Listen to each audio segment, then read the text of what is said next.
Yo.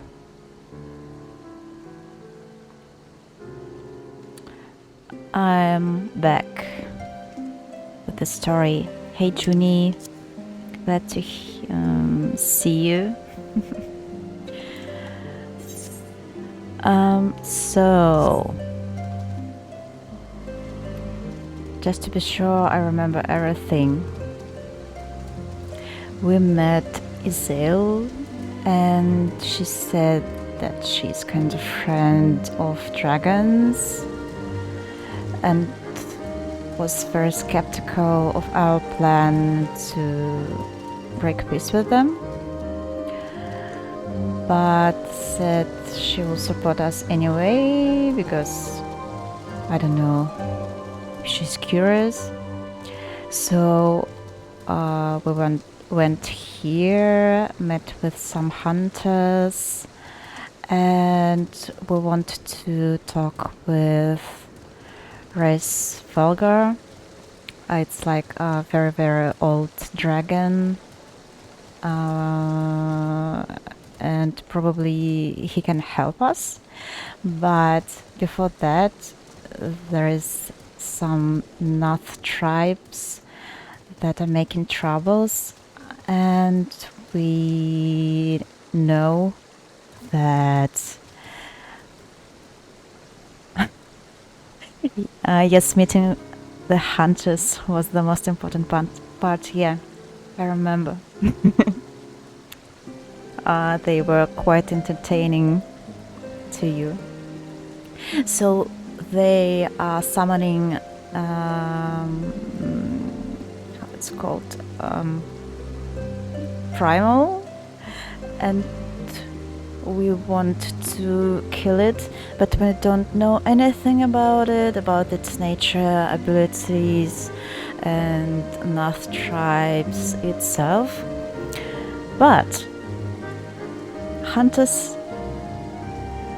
told us about some friendly tribe that they used to trade with.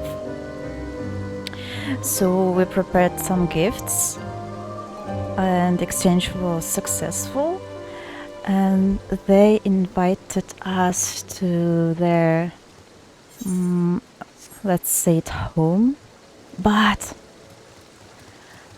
I think they mentioned it's smelly, so I'm not sure. How should I prepare for it? So I'm going there now. Let's see.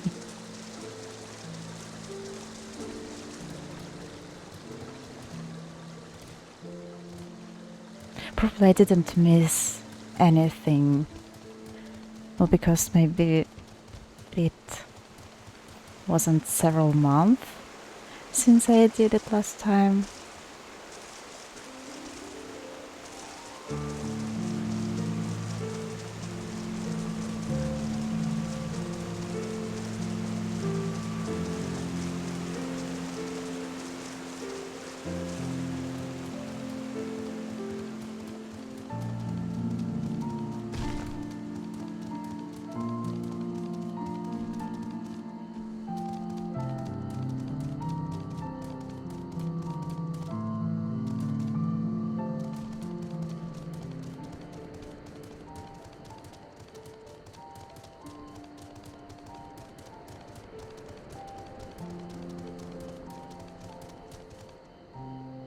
Time to walk a few minutes in the pouring rain. Wish me luck. Oh, I wish you luck. Do you have an umbrella?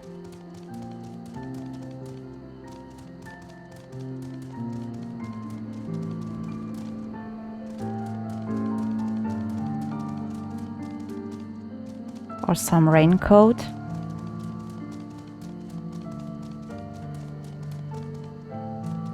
Okay, be safe.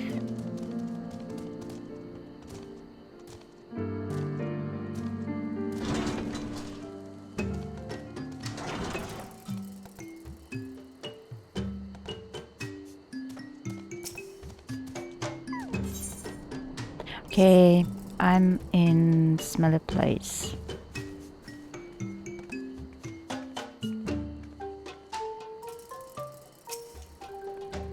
Click, click.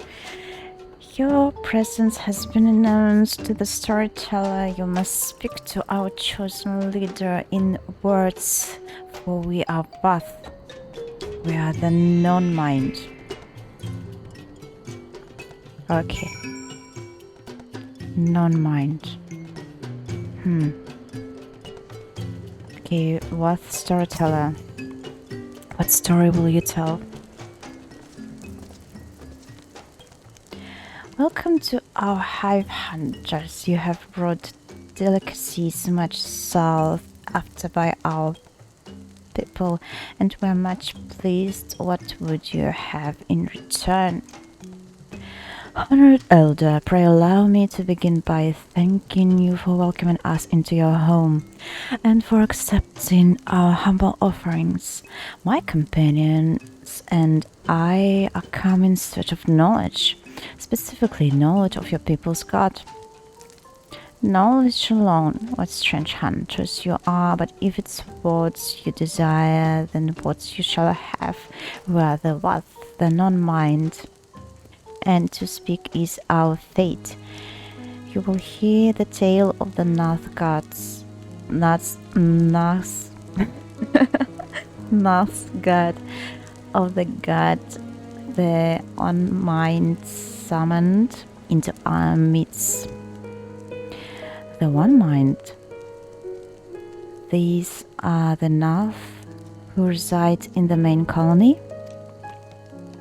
Yes, they are one connected, but let us begin the story at its beginning. Some moons ago, a single dragon flew in from the east, bleeding ill and weak. It fell from the sky and into the hive, where it was swarmed by my brethren, and with spear and spell and musket the dragon was slain. It was likely one that had fled battle with my kinsman. I should commend you to finishing the job.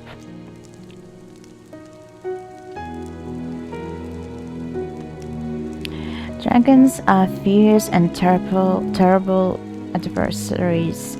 The one mind would always cover when their winged shadows passed off the ground, but no longer. They had learned that a battle-wearied Ravanian was easy prey. Thus did the Overmind decided to heed the words of the black-robed men. The one mind would call forth our god and unleash his blade upon the dragons. Dravanian lands would become Gnath lands, and even larger would grow our domain. But our god ever hungers. The price he demands in crystals far exceeds the reward for this war. We on the Wath despise and revile his unsatiable existence.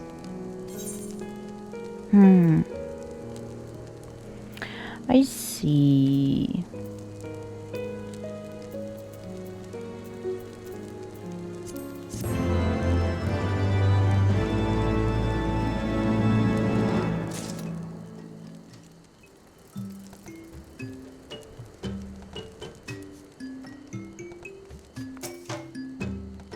Even a wounded dragon is dangerous opponent. This Ant-Man did well to overpower. The beast tribes have ever summoned their gods out of necessity, but the Gnath should do so out of mere covetousness, sets a worrying precedent.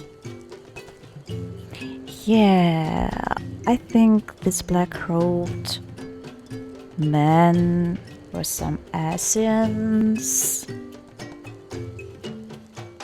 So that's why they summoned it. Isael seems troubled by the Gnath's war of expansion. I call upon the power of a primal for the greater good, conscious all the while that I do so at grave cost to the land, a reason that it is a necessary evil, and willingly shoulder the burden of my sin. In suggesting that such crimes can be justified, you may argue that I presume too much, but you must surely see that I am aware of the magnitude of my transgressions. Not so the Gnath. They summon their deity for no greater purpose than to extend their dominion. To a scion of the seventh dawn, once vowed to eliminate the primal threat, the distinction you draw seemed questionable at best, but the fact remains that my own grandfather risked unleashing the power of the 12 in an attempt to prevent the calamity. Thus, while I may not condone your actions, I at least understand them. Not so the Gnath, as you so rightly put it. If they truly seek naught but territorial gain, I can only conclude that they are ignorant of the ruinous consequences of their god's insatiable appetite. Insatiable. The longer this primal is suffered to exist, the greater the suffering it will cause. It must be destroyed. How lately you propose the destruction of this god, Master of a being of whom we know not. Has it occurred to you that you may be sending the war of light to her death? No, you have the right of it, Estinian. It would seem it is I who am guilty of presuming too much. Pray forgive me, Fox. I do not fear my duty.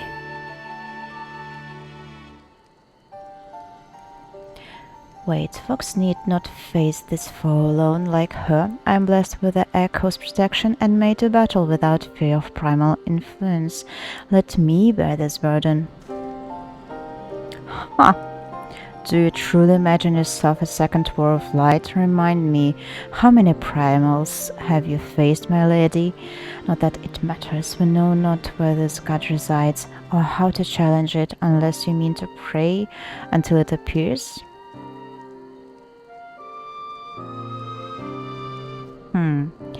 Estinian makes a valid point. Let us speak with the Wath and learn how best to secure an audience with their deity. In this at last I may be of assistance.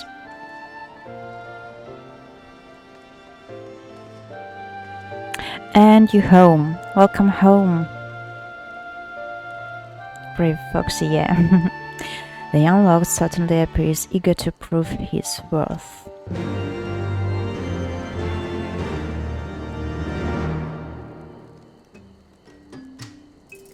So we are going to ask and negotiate, and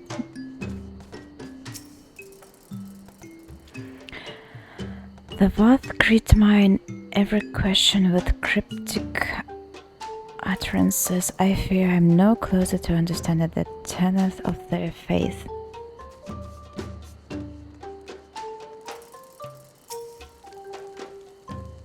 Put this idea from your minds, generous hunters. If you meet with our god, he will have your souls. Surely you're not so generous as that. You wish to meet our god, offer yourself as a sacrifice, and you will soon be brought before him. You would mourn the loss of such generous hunters, however. Oh, they don't believe in me. We are Wath, we are the non-mind, we do not hear the one mind's thoughts, we cannot predict their will. Alphano, there must be some way of infiltrating the main colony. Estinian. By the Fury, I would swear these beastmen know less about their god than I do. So, if they are connected to each other, they probably are using some kind of internet protocols, like Omicrons. And those don't have a VPN.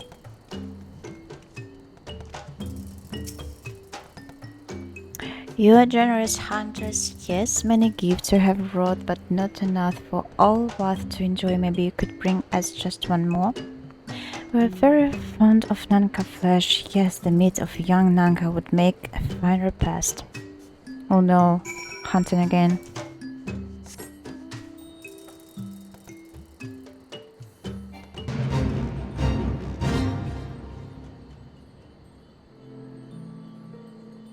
Jump scare, fate sound.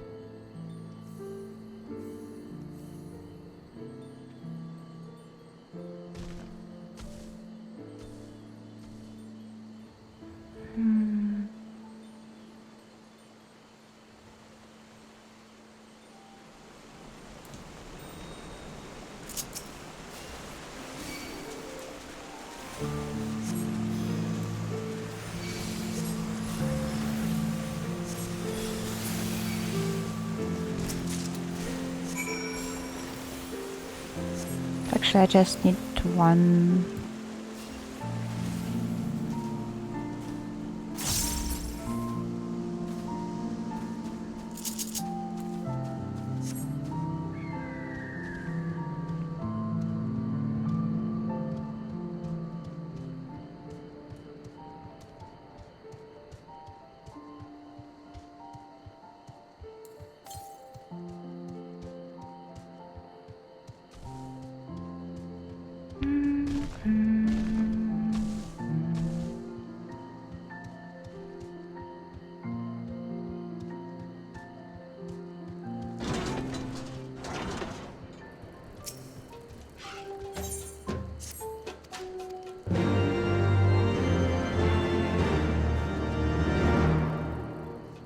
Oh, they moved a bit.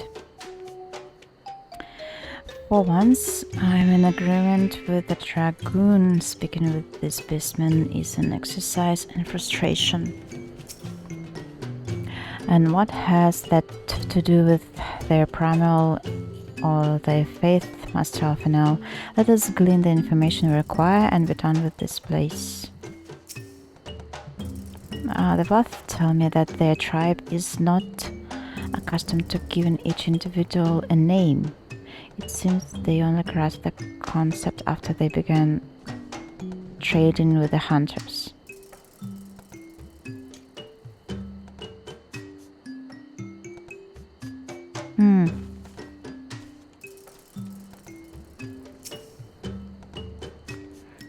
We Voth do enjoy our Nanka flesh. Have you been out hunting yet? Another gift for the Voth, so unexpected. Yes, you'll have more the words you strange hunters hunger for. Listen now.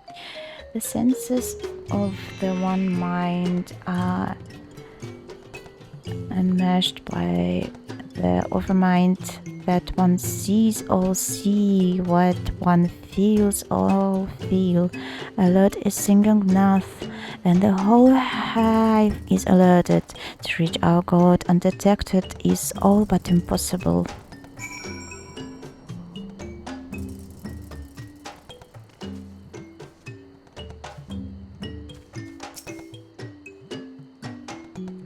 The Voth are wont to allude to certain concepts without explanation, but I believe I'm beginning to grasp a few of the fundamentals. From what I understand, the king-like overmind sits at the center of the Gnath society, and its presence somehow allows its subjects to communicate without need of word or gesture. This Gnath, it is called Router.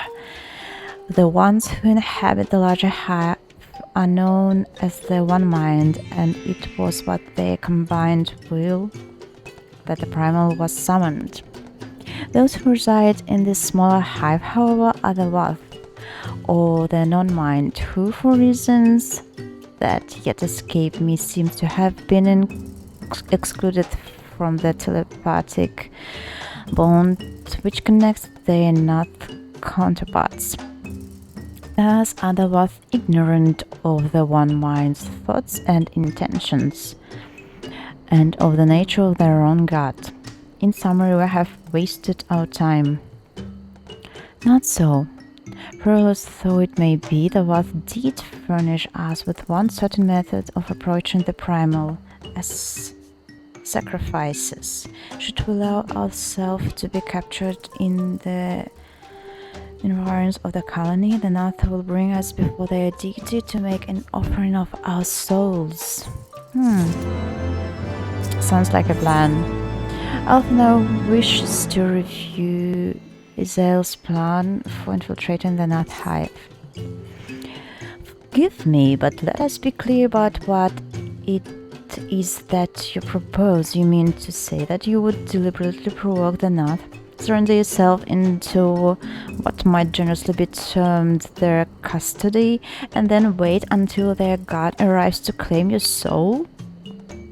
Aye, that fairly well describes my plan. You will join me in this endeavor, will you not, Fox? Yay! Judging by the great risks you took to prevent the summoning of Saint Shiva, you are not a woman to err on the side of caution. With that, I could fight at your side for a flight, but the power of the dragon is no protection against primal influence. Forgive me, but I must remain here with Master Alphanel. Then it is settled, Fox. You and I shall challenge the guards at the entrance to the colony. Once the hive is roused, we shall feign a brief show of resistance, and then allow them to take us prisoners. Good plan. Yes, it is a good plan. Eastern what stung me more that I care to admit. It would seem I have begun to take your victories for granted. To be cautious, my friend. I will. I would be curious to test my lance against the Beast Tribe's god, but I cannot risk falling under its sway. Tell me of the battle upon your turn, War of Light.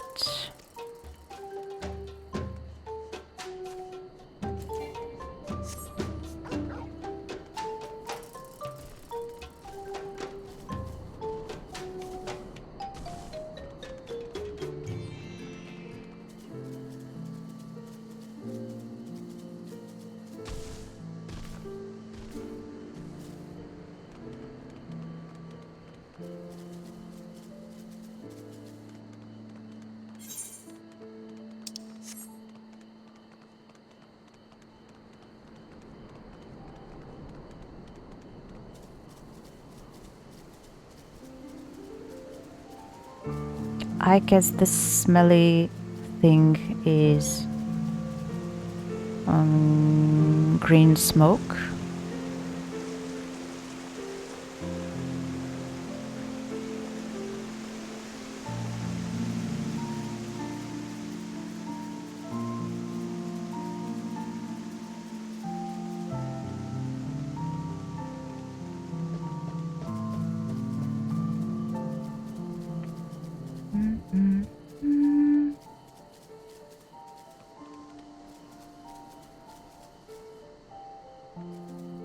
Oh, I didn't know they added night theme to areas in Heavensward already.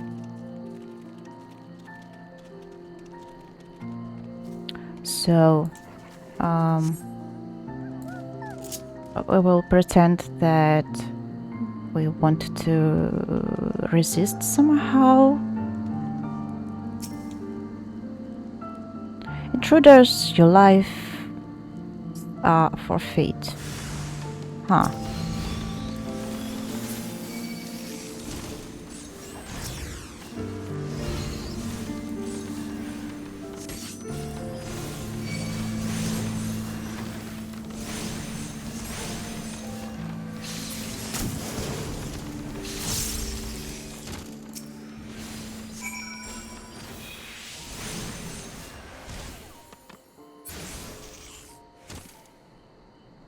Is that enough? I should consult the Zale.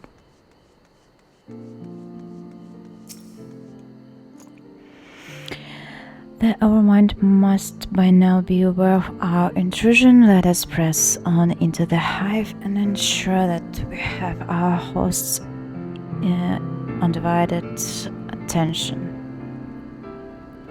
Okay, sure.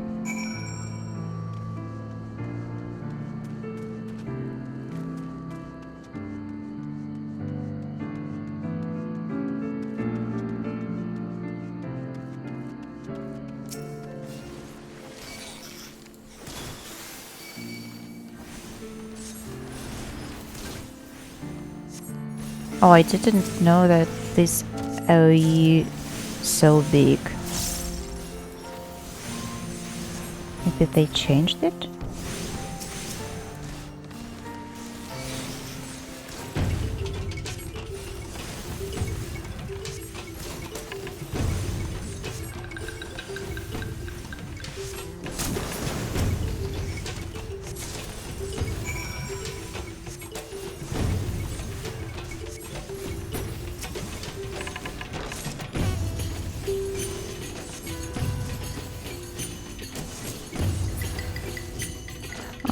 It's kinda 20 arms. Bigger than Dancer's stance. I see.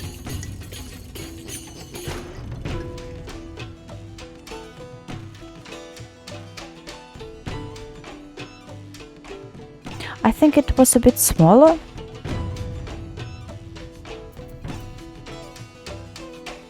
This one is 8.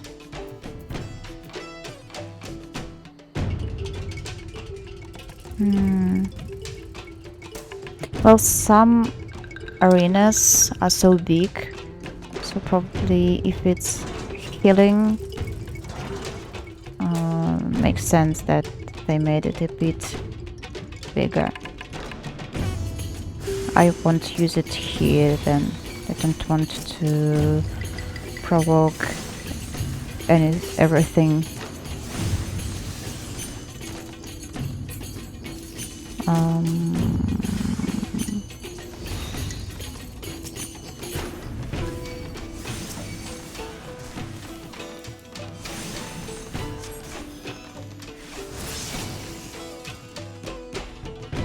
No.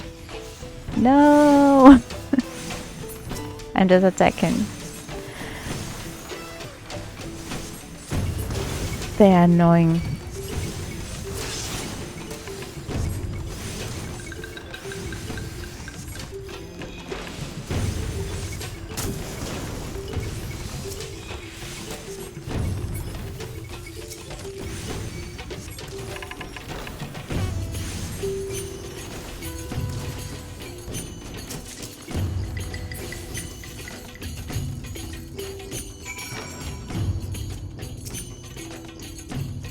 Sail, am I doing okay? Leave these drones to me. We can join forces again once we are deeper within the colony.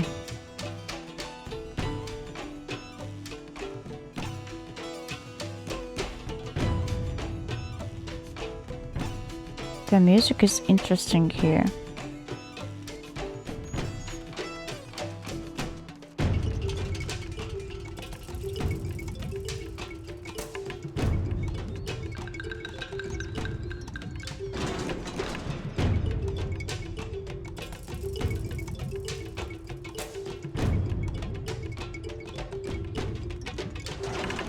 Do you think they really are drones?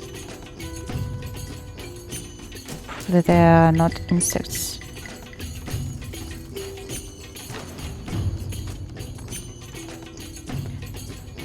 Maybe they are remnants of Omicron army, and they came here with dragons and just took this shape. That's why they're fighting with dragons here too.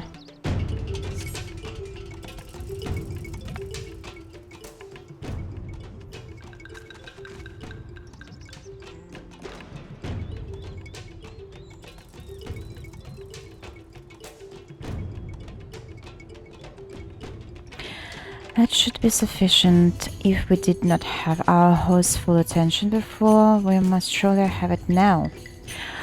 Our audience with the primal may be granted soon after our capture. Pray advise me once you have steeled your mind for the battle to come. Well, beasts are also called drones in real life, I think. Or maybe they are robots. Probably. I should check it.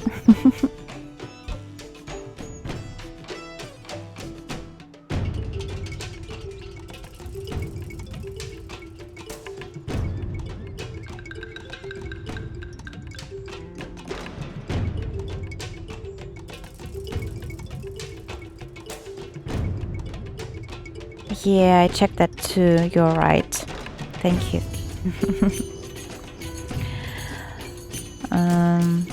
So, well, they don't look like these. I think they are robots. Izael awaits an opportunity to surrender to the Gnath. Yeah, you're probably right. I don't know. I may be wrong. You're prepared then.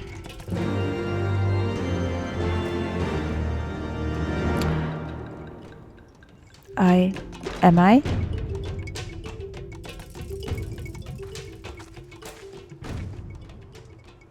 No, they will capture us. I don't want to die. Hold here, folks. When next the Gnath come, we offer no resistance. Yeah, we're very tired.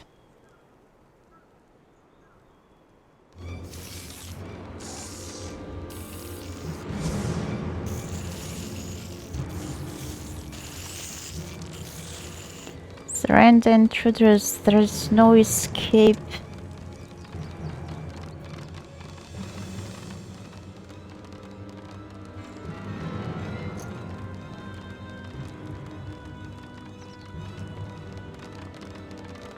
Enough, we surrender. We throw ourselves upon the mercy of your God. Yeah, very natural.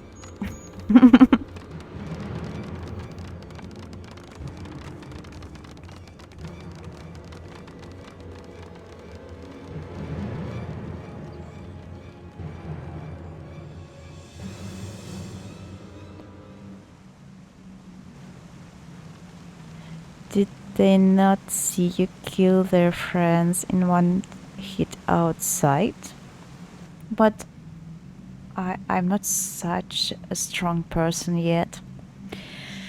They seem eager to proceed, God.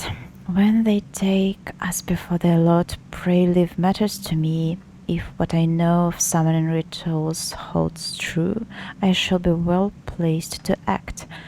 Like the sound of the river rushing through the ravine behind us. Passing loud, is it not? I imagine the noise would serve to mask our escape should we need to withdraw temporarily. But you are prepared, I not. I do hope so. If we were to be dragged away for sacrifice while you were haggling over the price or potions, I should not be amused.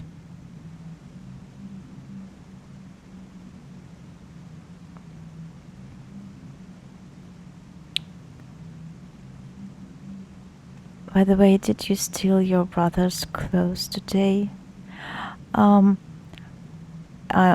Actually, no. It may look the same, but the colors are different, so it is legal. Another copy that I bought myself.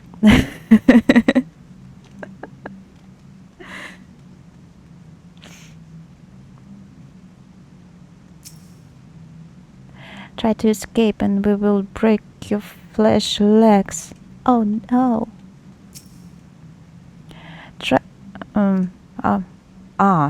Well, yeah, they should say the same, like they are one mind.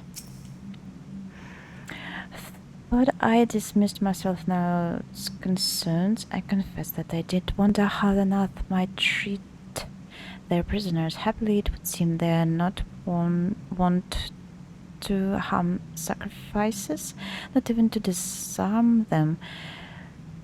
Plainly, they imagine their god invulnerable. The plan goes better than expected.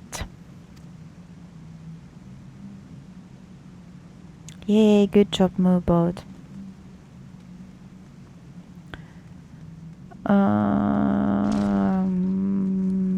Cutscene time.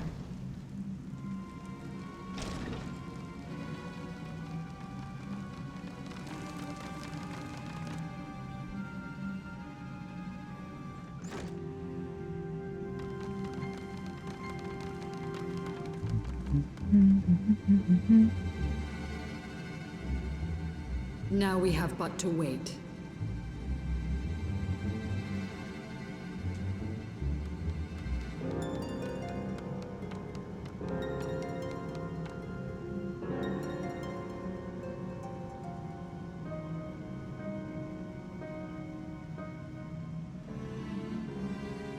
O Lord Ravana, master of the sacred blades, wrath of the colony, conqueror of the world, hear our prayer. Pray grant unto your devoted children the gift of your divine presence. It doesn't sound as robots, so probably they're just bees.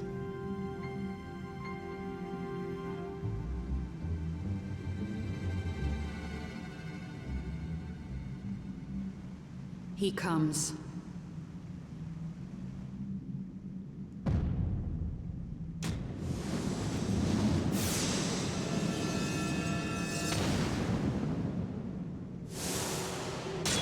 Look, swords.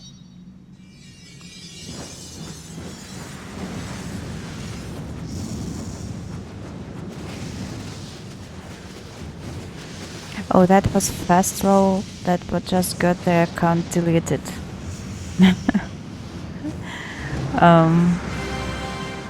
Yeah.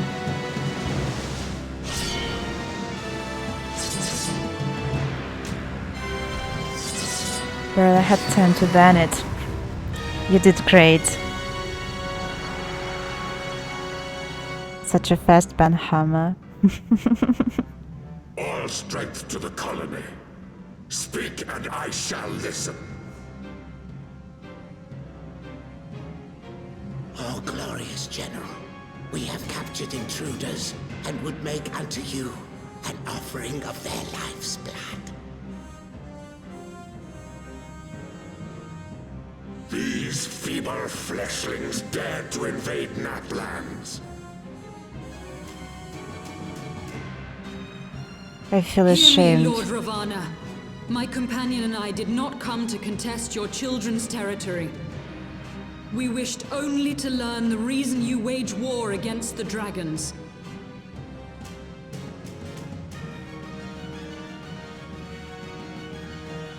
Thou wouldst flirt with death merely to satisfy thy curiosity. Wherefore should the glorious conquests of the Gnath concern thee so, Elezen?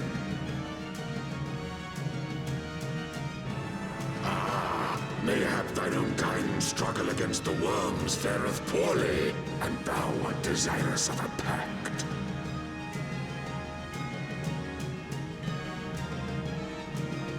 We crave no alliance, Lord Ravana. Only peace. We would bring an end to our war with the dragons. Yet so long as they remain embroiled in this conflict with your children, our goal shall remain out of reach. Never before have the Gnath risen up in such numbers, and never yet with you at their head. Why do you lead them to war? Thy question hath no meaning. To live is but to fight.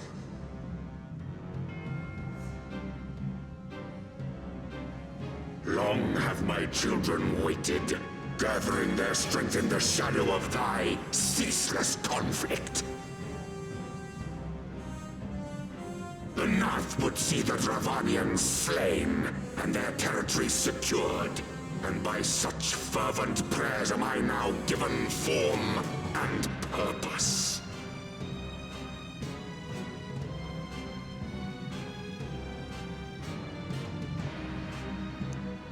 As I feared, your very existence is an obstacle to our goal. Since you are so fond of fighting, we challenge you, Lord of the Gnath.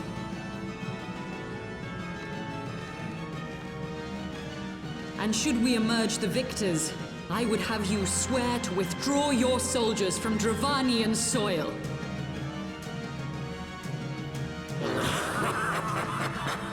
Thou art bold indeed to risk thy fleshy hide so readily.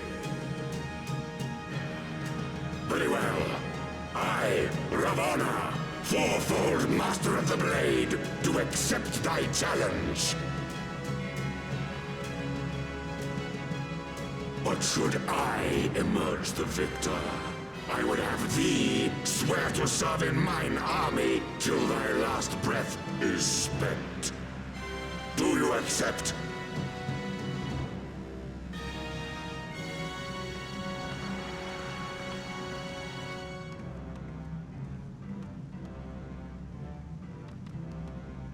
I do. And I believe the first bout is mine.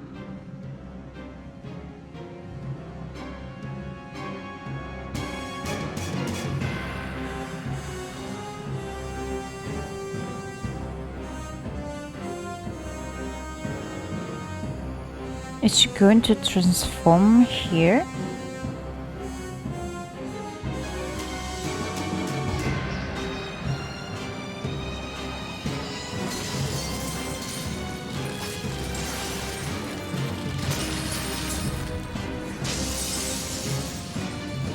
Oh.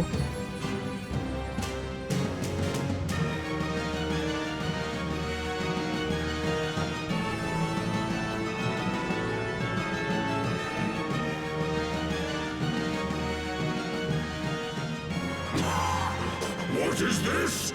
A god clad in flesh? Is aught amiss, my lord? Thou wilt not break thy word, I trust. Oh, if she's transformed, why would we fight Ravana then? Mine oath is unbending as steel, little goddess. Thy ruse will but add to mine enjoyment. Please be safe.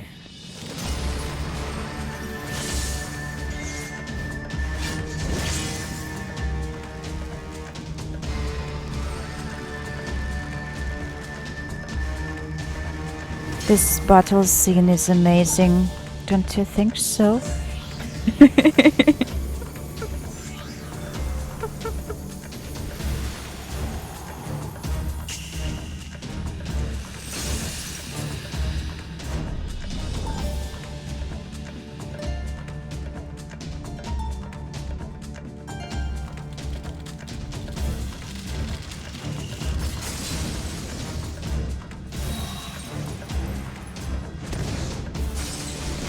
Probably she can't do it because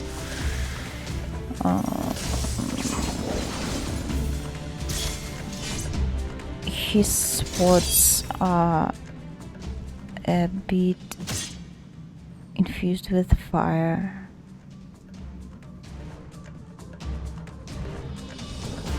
Oh no! He didn't even use it. The fire, I mean.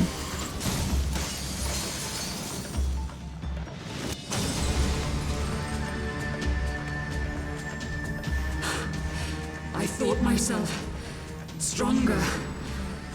Mayhap with more crystals?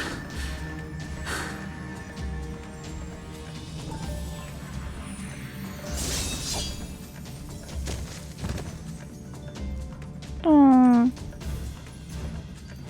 don't die.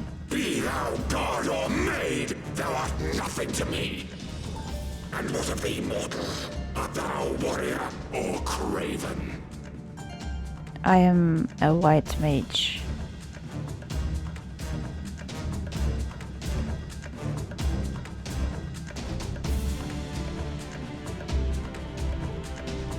I will heal you to death. A warrior then? Good! Mayhap thou will provide more sport than thy feeble companion.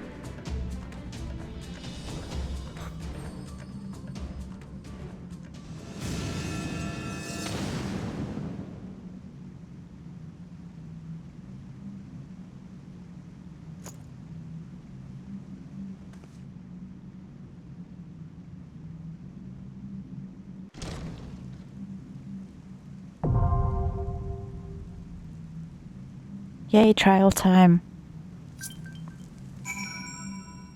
Trial time.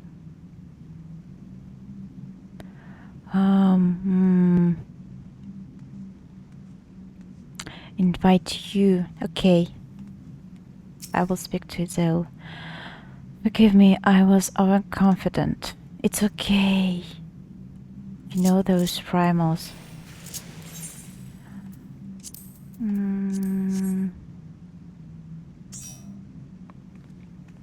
Do I want to heal it or not? Actually, I want to go as a melee.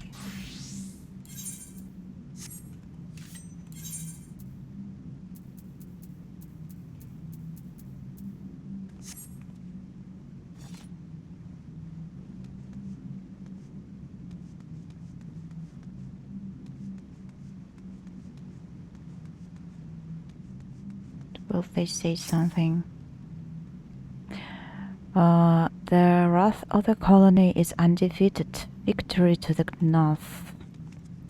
Okay.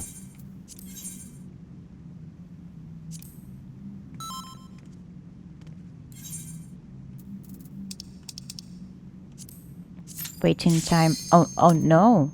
It's not waiting time. Interesting. That was fast.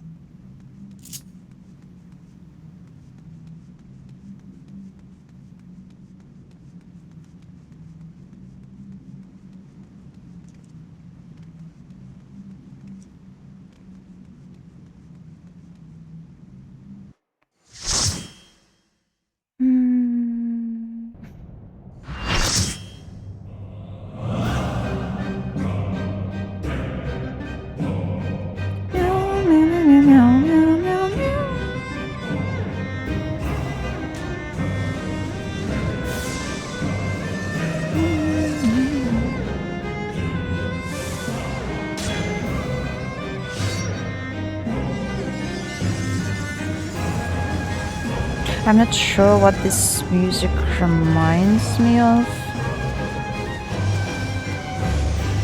It's something strange, like the mix of several styles.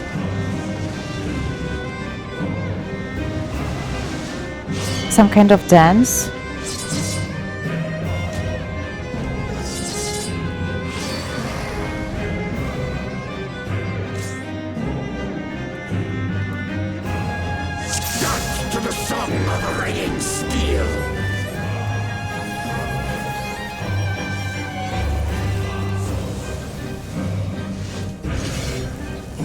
Oh. I've got hit by something. I'm not sure by what.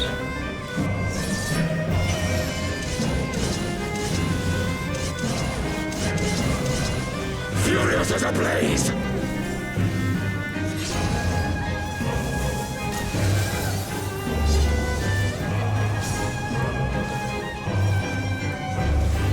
Okay, a long cast.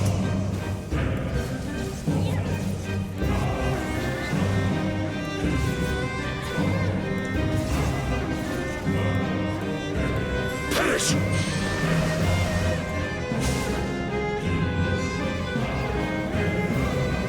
Bleed!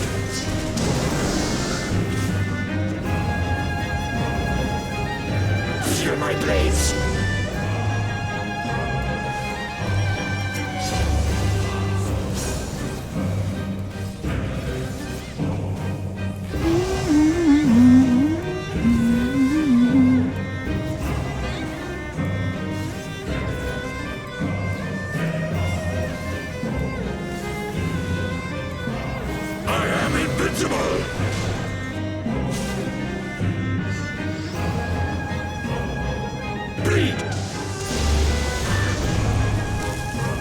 Wilt thou yield?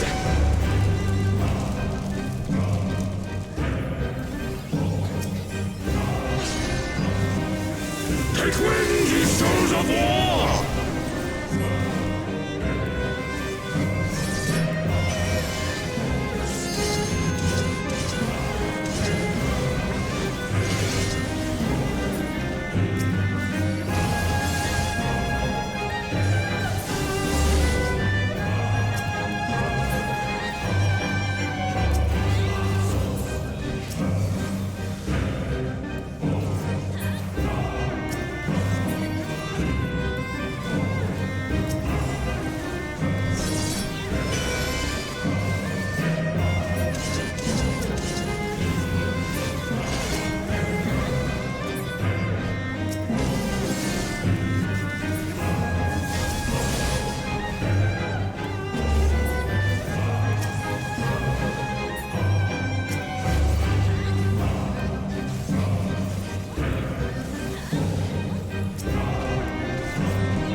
Prepare thyself!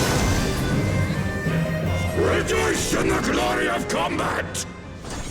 Hey, I am nobody 6. Murder the bug. Okay. Will do. Unyielding as the earth!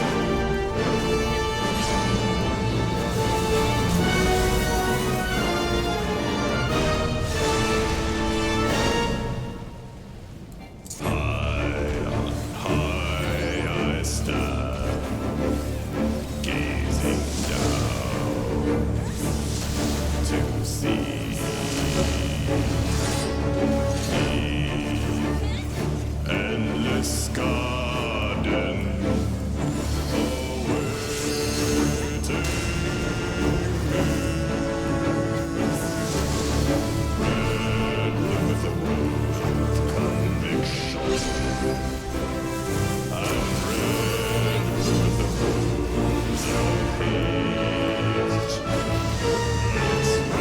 Do you think it's time for LD? Yes, I thought so too. Yay! I've got an achievement. Thus does the sacred rite of combat proclaim the victor. I lay my blades at thy feet, child of man. Oh.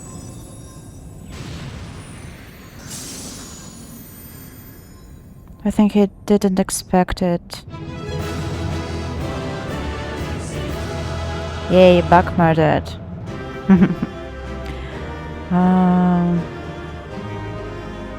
Oh, what? Oh, yeah, I forgot. I can fell off here.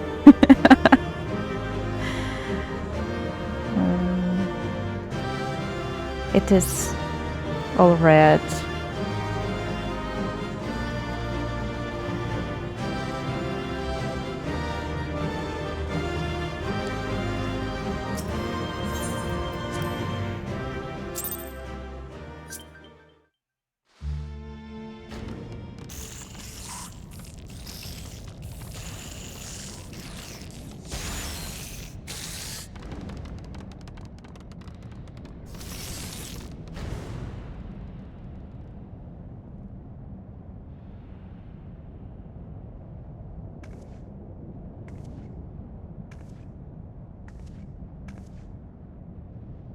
You do not disappoint, warrior of light. Would that I had your skill in battle. I do begin to see why so many place their faith in you.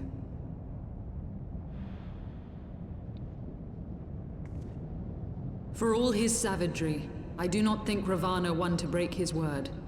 Provided the dragons do not trespass upon Gnath lands, they should have little to fear of the primal's biting blades.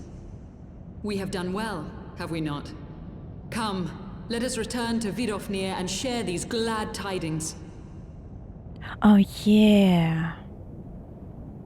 Vidofnir promised he will help us.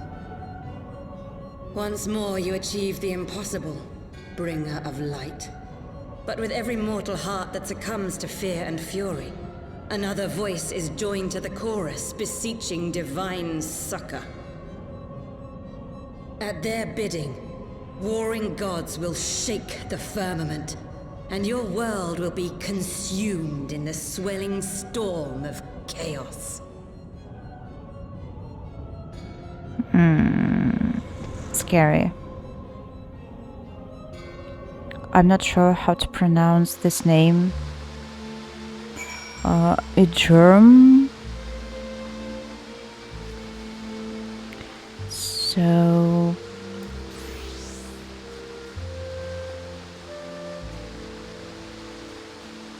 looks peaceful.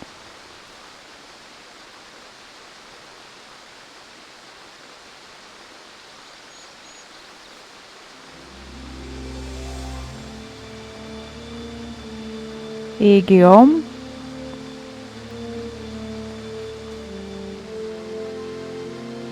I see.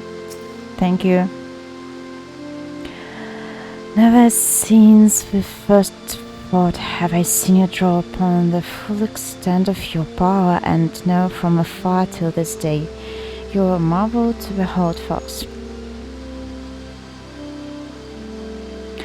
Well, it's time we rejoined our companions. They will be eager to hear the tale and to continue our journey.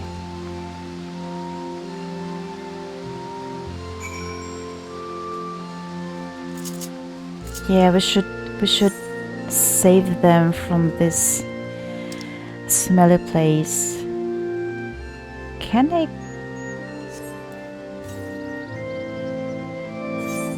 just teleport there? No, I just go by river.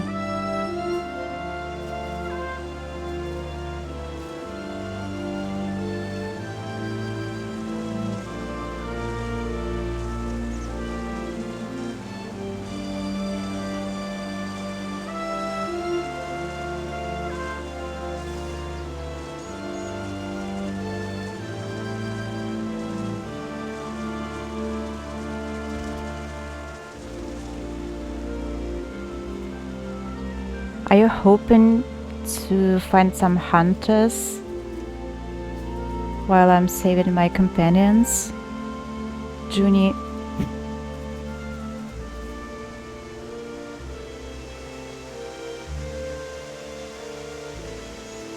Not today. All right.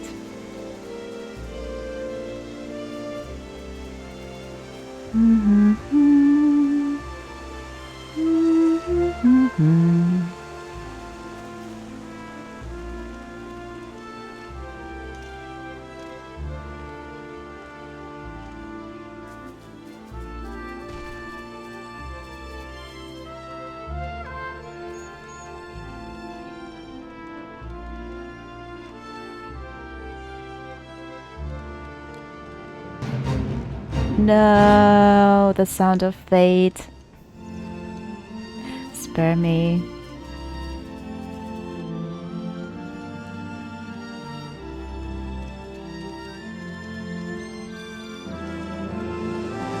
Hey!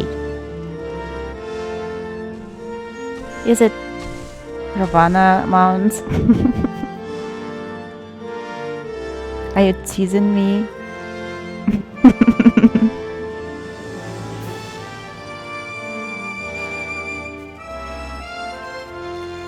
Okay, saving time. Oh, actually did this quest too.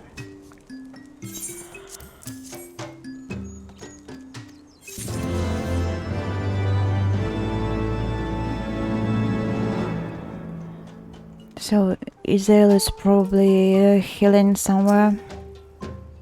The Ant-Man's god is fallen then. Impressive warrior of light.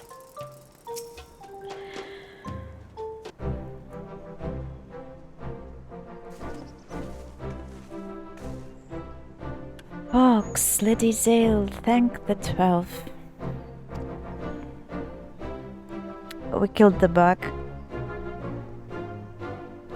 Lord Ravana, you say? How curious that the Wath never mentioned his name. And you are quite certain he will keep his word? There was honor beneath his savagery.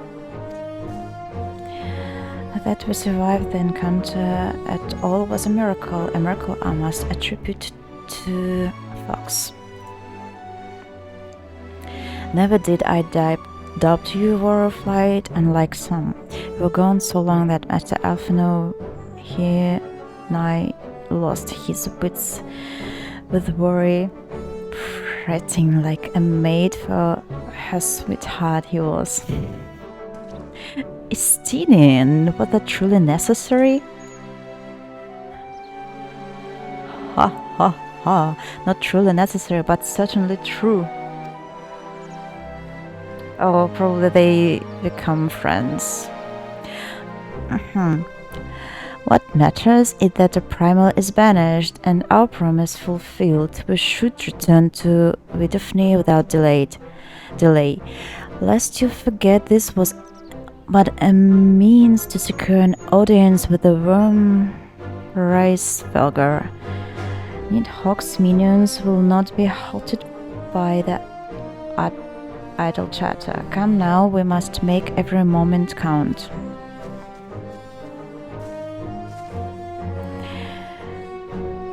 You are unkind, Estinian. For all his experience and intellect, Alphino is still but a boy.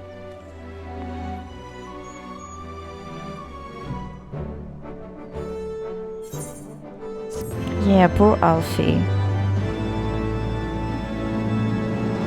Well, at least he can collect some wood.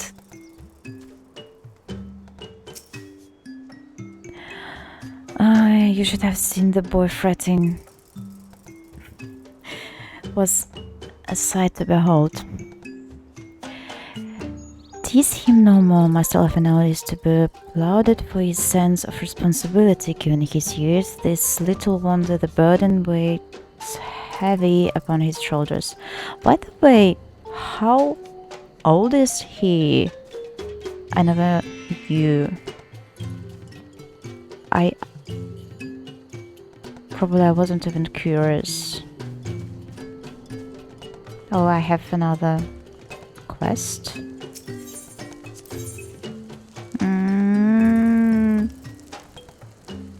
This is for tribes. No, later. Athanas is keen to inform Vidofni of Lord Ravana's defeat. Shall we be on our way to Annex Shrine then? I would not have the dragons think that we have forgotten our bargain. Alright.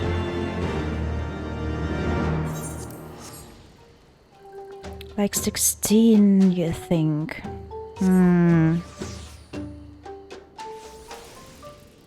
Maybe.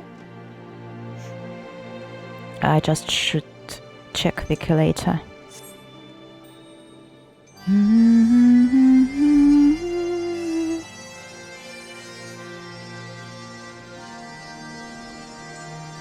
Hey.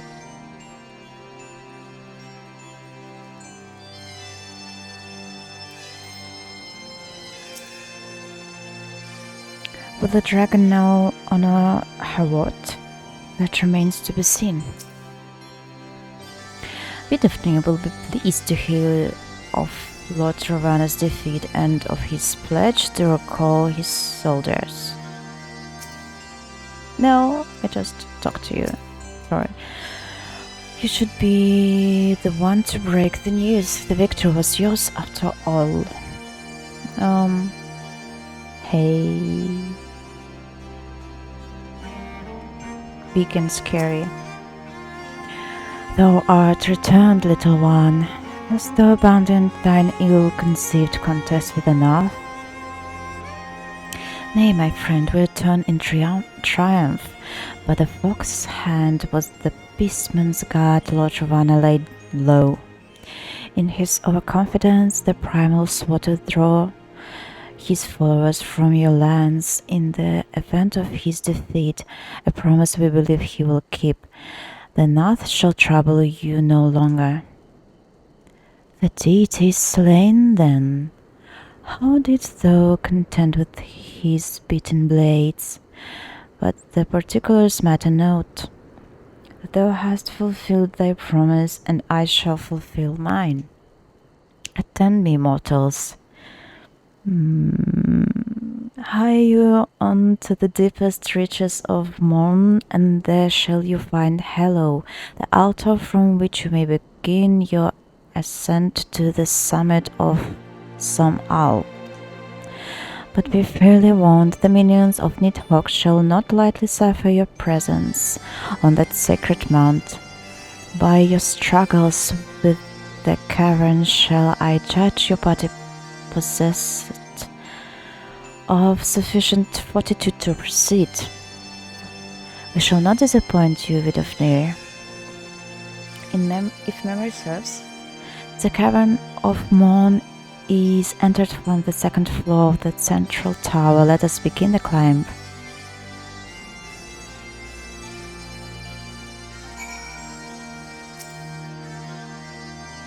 Be fairly warned. Yeah, I heard it. So...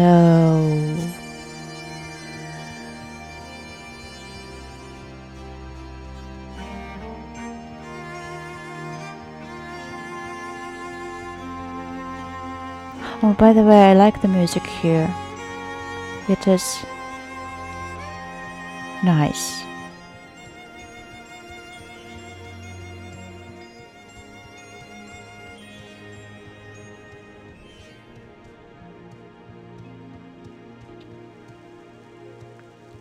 Little dragon.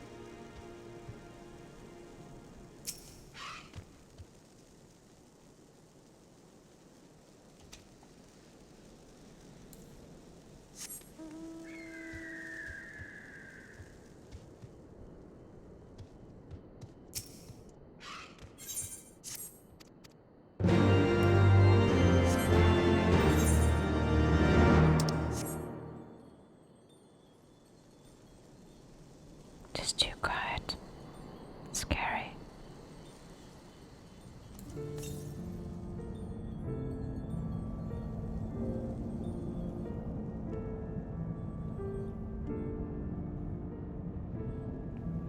I think quest with this dragon is sad.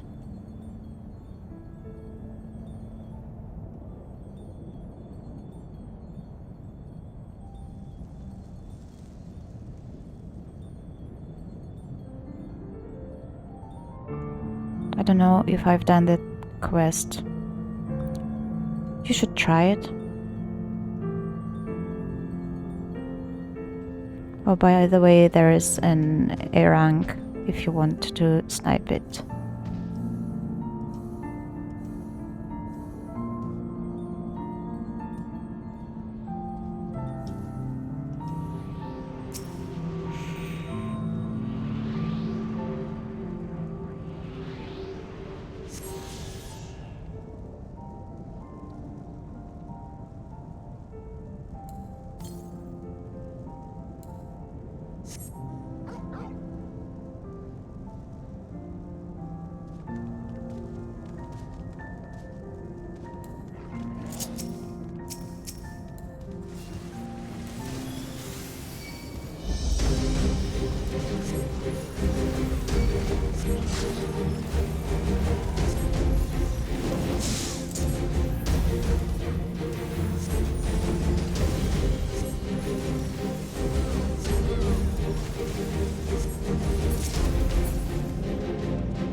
Thank you.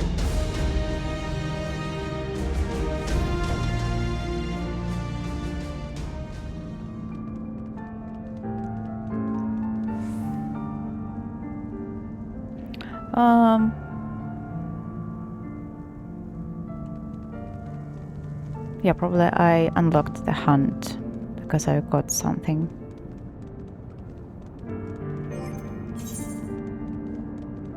But it was my first A rank in Heavensward.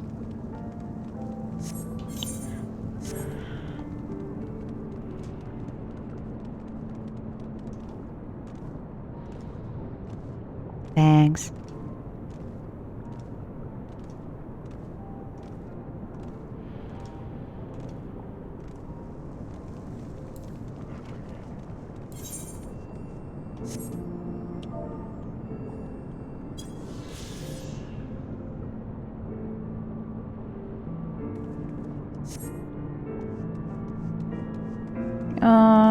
Is it dungeon time? Somehow, I'm not sure I remember it. It is something with dragons.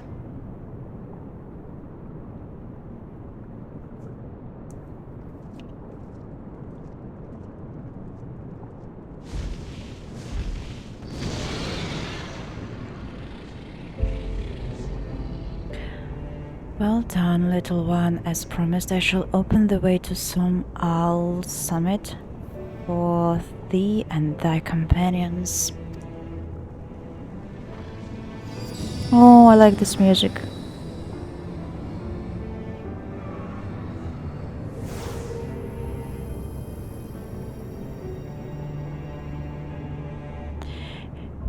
Heed me now, children of men, the domain you seek to enter hath not seen visitors of your kind in nigh on 1,000 years.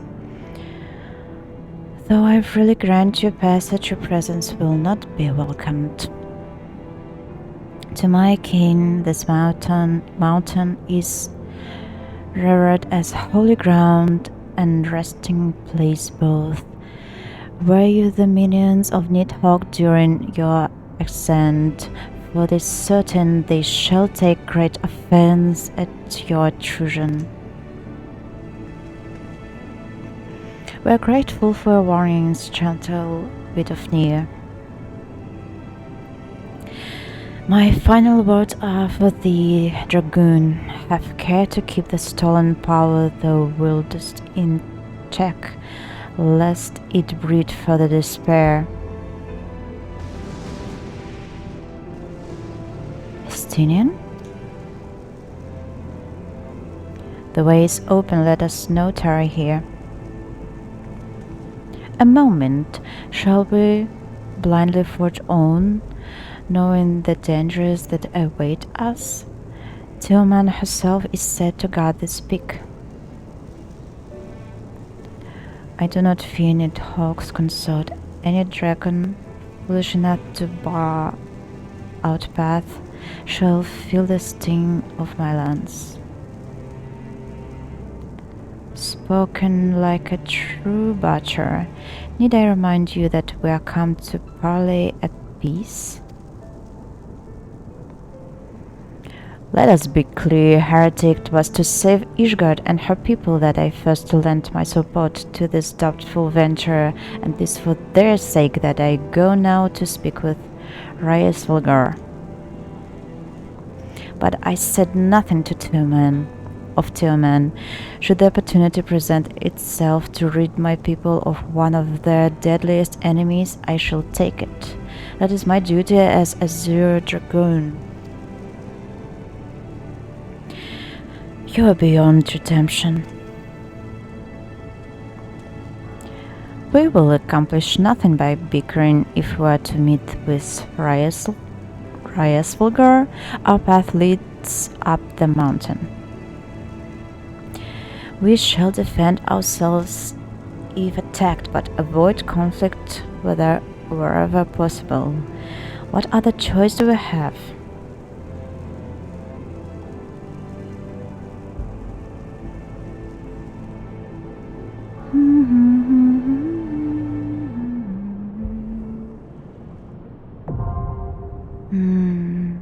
Sad.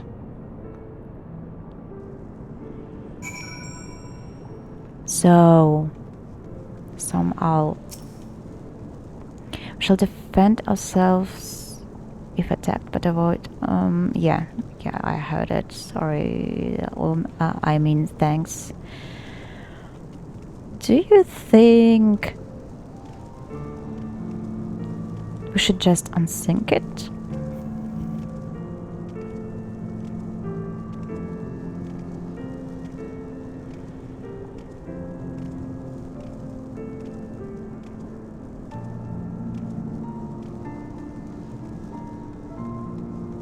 I'm not sure.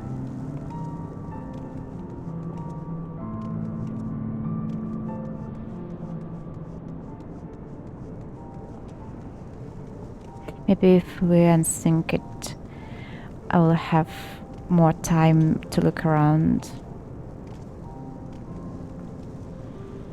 I don't think it is interesting dungeon.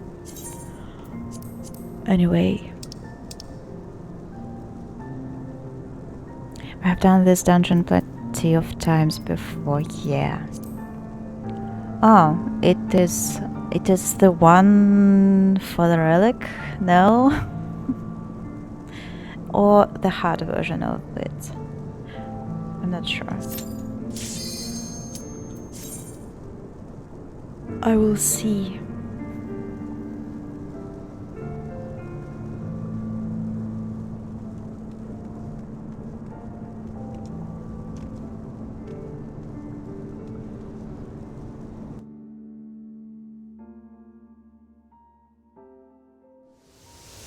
It does some of Realm Reborn, like several last ones, and some of the Heavensward dungeons. A lot of them.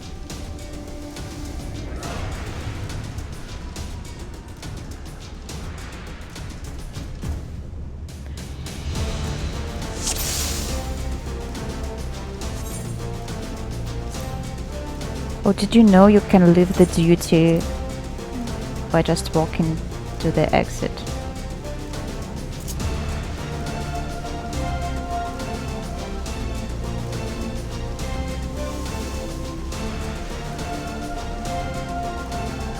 Yeah, I guess I can't remember it.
Waiting time.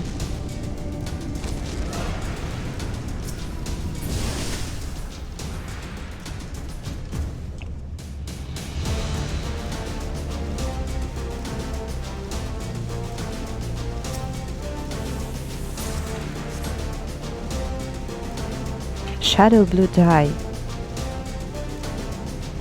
I think it's pretty.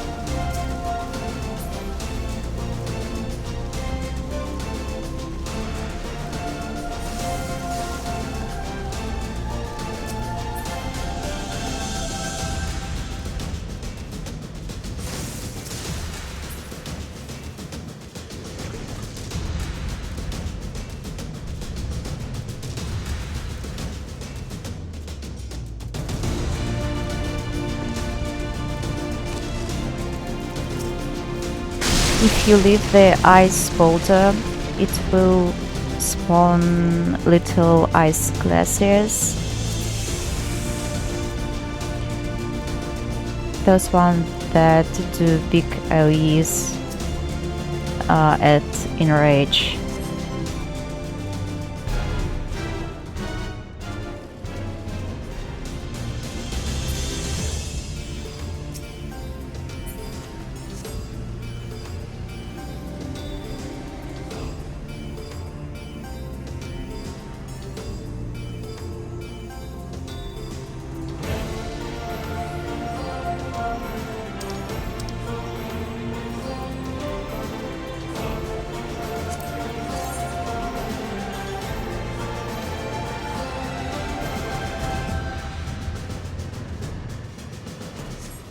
Interesting. This looked like a winter glam at first.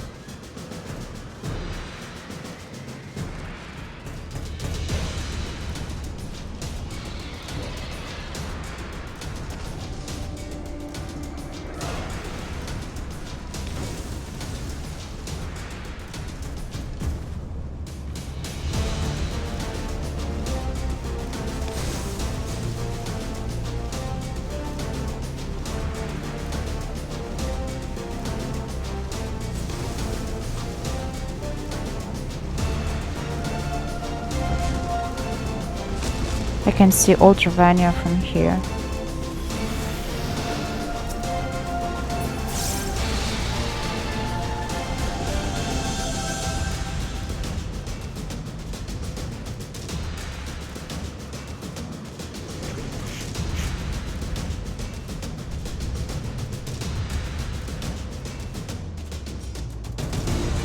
You just see clouds.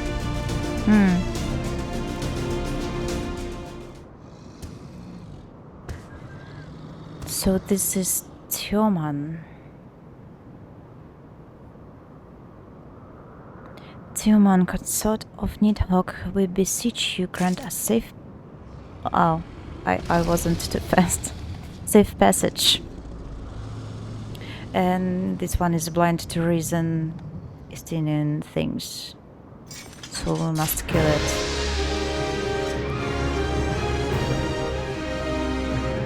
But Izael don't want it.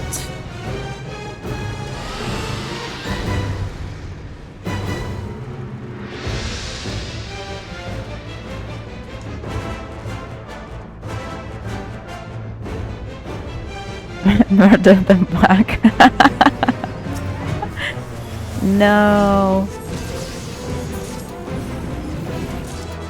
This one is not the back.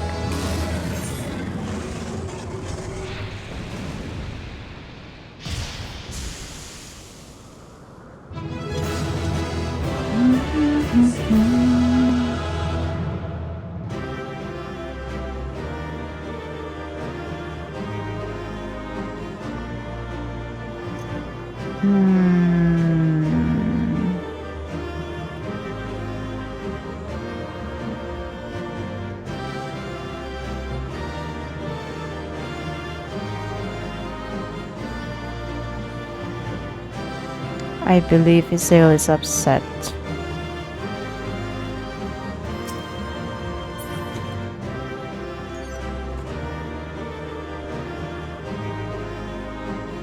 Do you want any gear?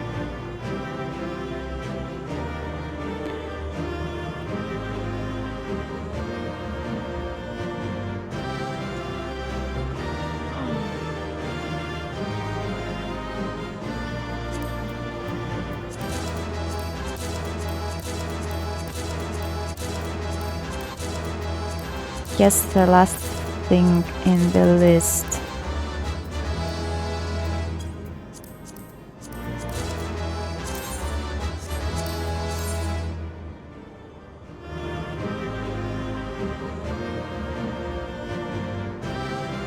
Okay. The hunter's clothes. I see. Yeah, it's not bad.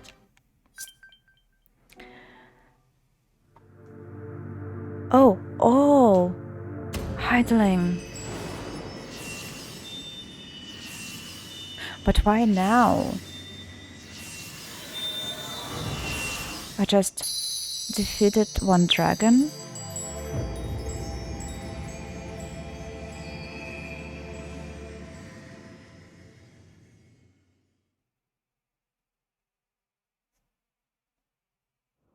Is it because of Battle High?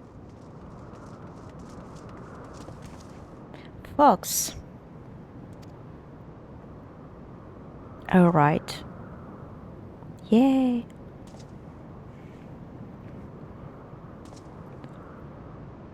Would seem Teoman was the last. I sense no other dragons nearby.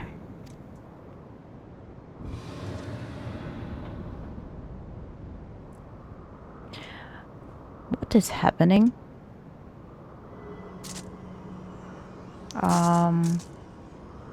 Oh. The eye? Need whole heroes. He knows we're here then. His fury. It bleeds through the eye.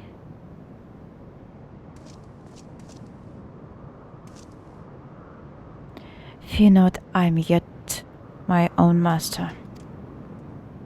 But that damned worm's wrath burn hotter than flame. Come, the heart of the dragon's homeland yet lies before us.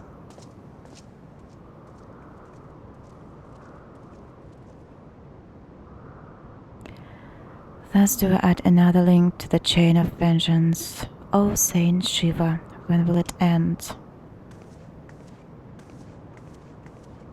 Yeah, I'm wondering too.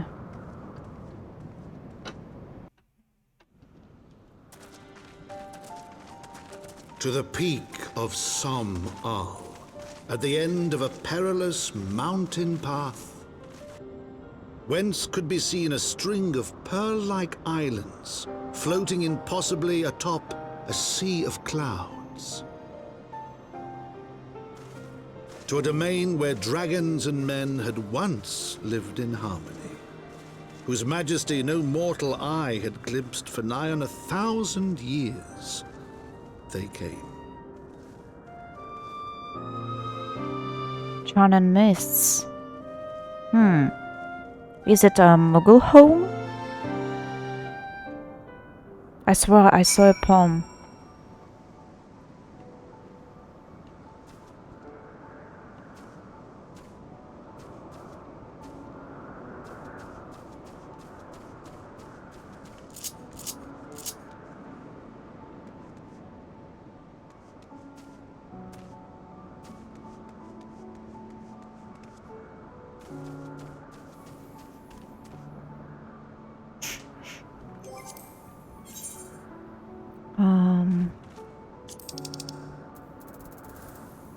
Probably I need to show all for the effects. Yeah. Yo.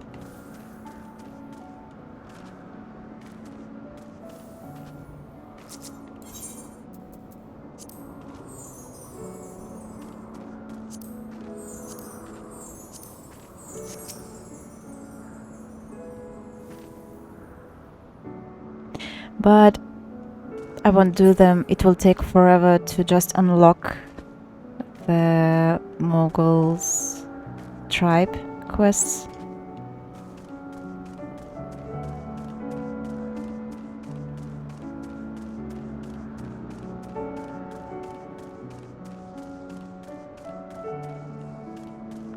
But the story is nice, I like it.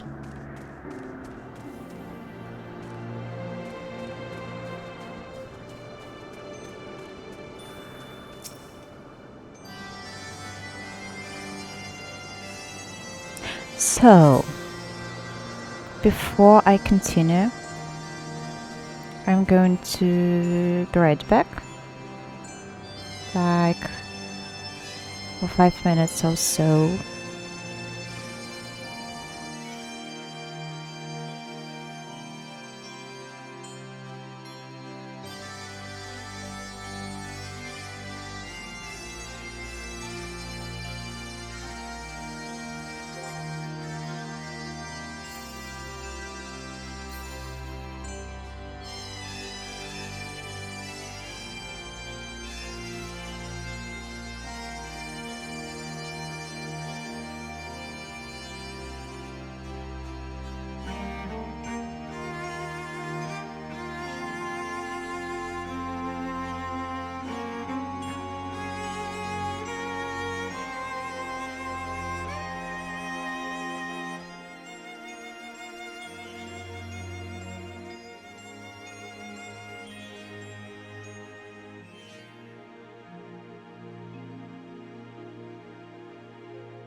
I am back.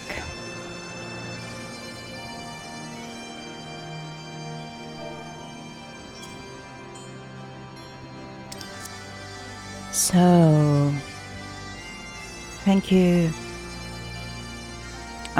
Did I tune? Yes.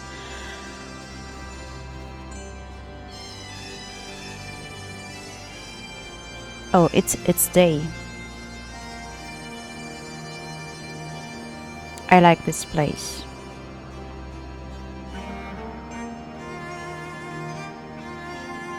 And this one looks scary.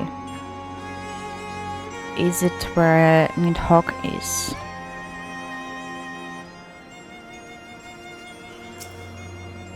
Ah, I feel the worm's anger. His lair is not far at all. We stand within the sacred homeland of dragons beneath the sky that is Hraesvelgr's domain. Our quest near its end, folks. We have reached it at last. The peak of some owl.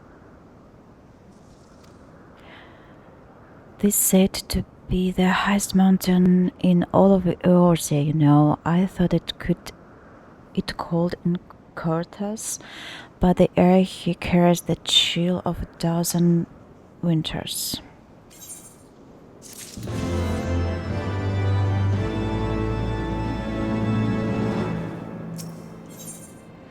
Althena ponders the means by which you might find Hraesvelgr.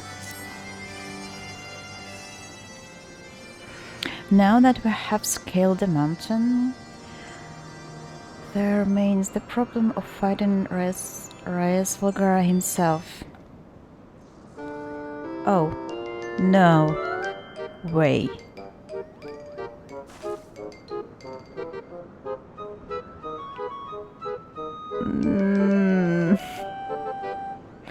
What manner of creature is that?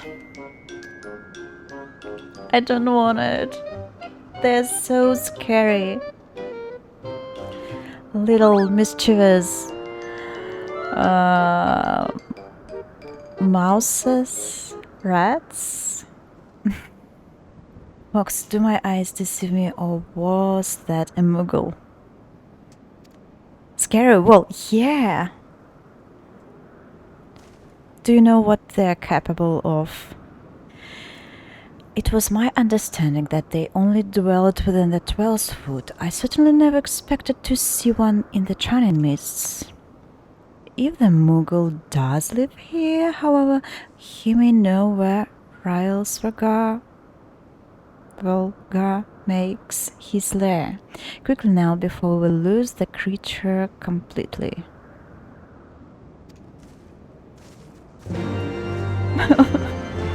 Why are we chasing it now?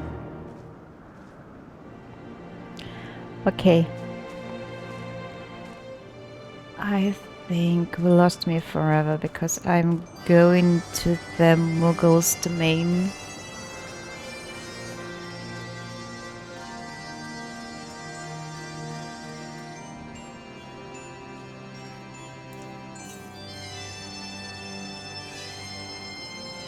I will. He's gone. Fox must widen our search.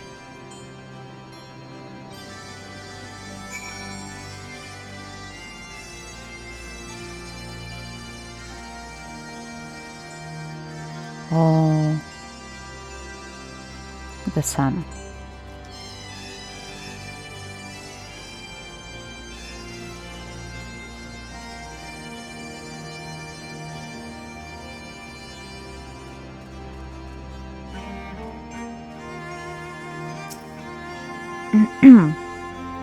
We did see Moogle, did we not?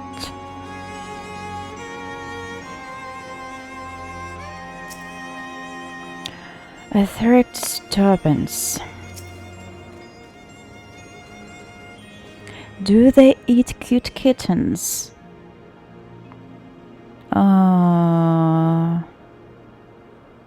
No. I don't think so, but...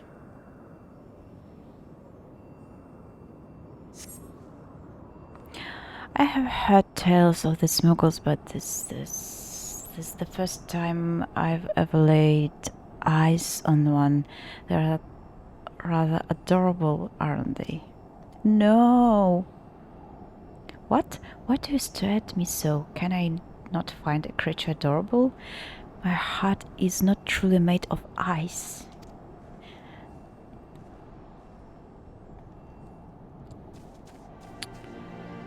Well, then you don't need to worry. They can do their little mischiefs. I guess it won't hurt.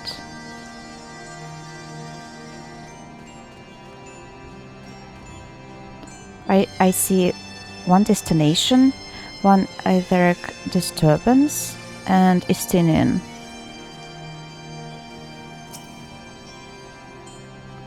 A Moogle, did you say? I am unfamiliar with the breed, but I shall search for one nonetheless.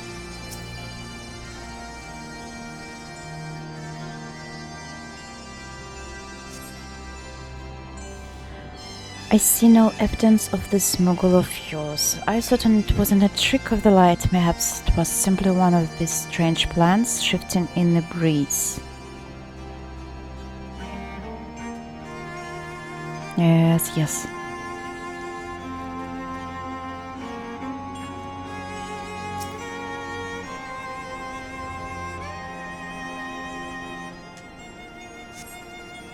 There's no sign of a Moogle in this area. The nearby air appears swamped. You sense that concealing magics are at work.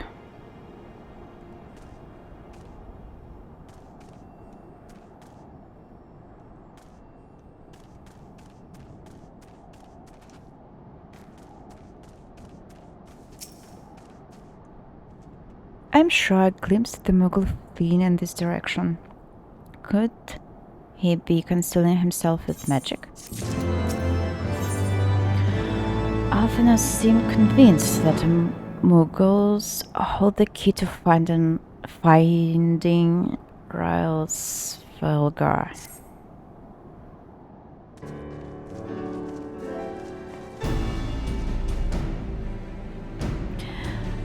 Confound it, could we but enlist the aid of one of the local Moogles? I'm certain Hraesvelgr would not elude us for long.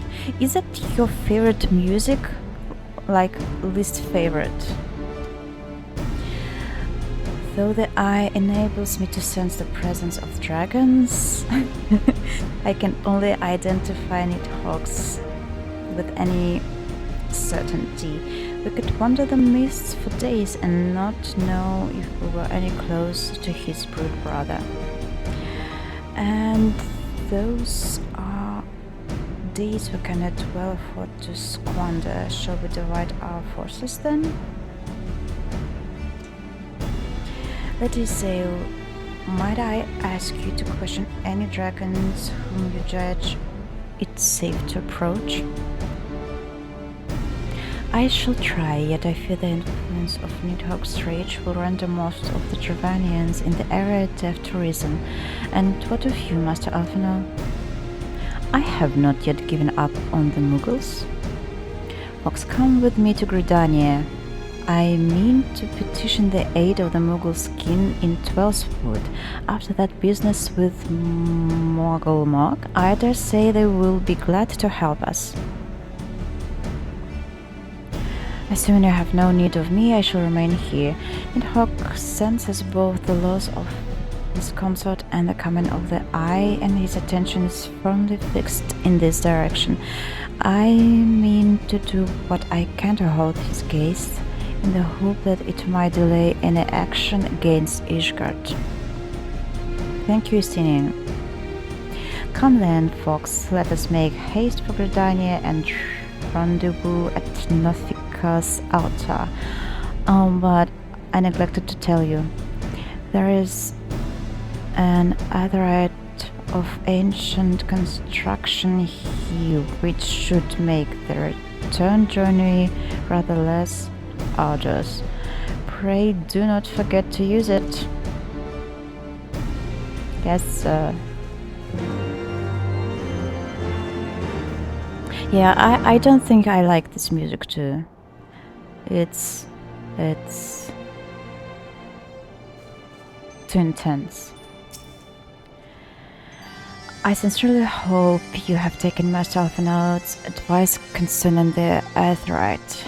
You would not wish to miss the spot if Nidhogg deemed to visit us in your absence. Okay.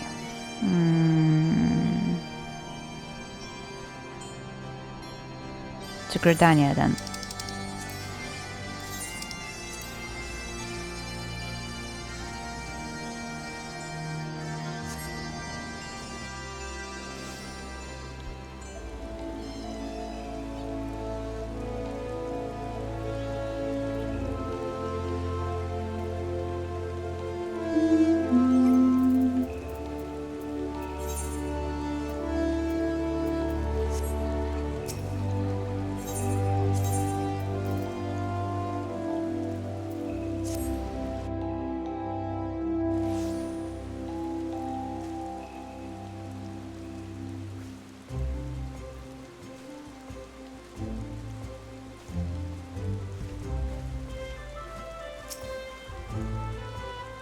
I sent word to the Elder Setsi upon arriving in Gridania, and I am pleased to report that she has agreed to grant us an audience.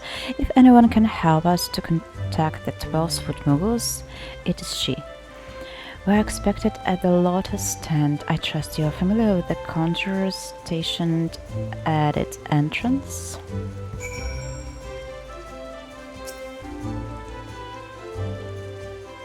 The Elder Setsi awaits you. Pray for me.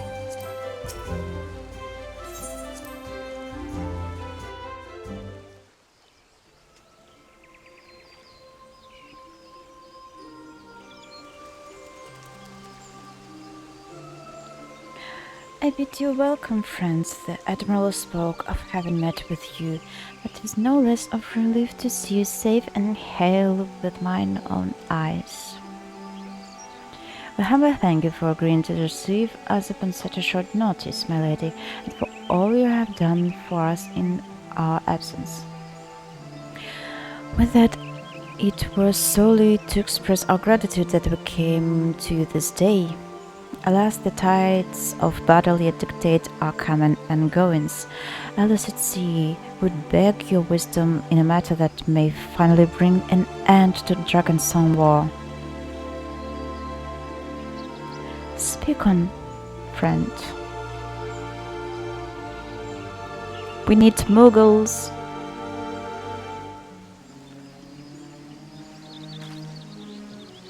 I see, so you seek a means to contact those Moogles of the Churning Mists. Kupo! I say Kupo.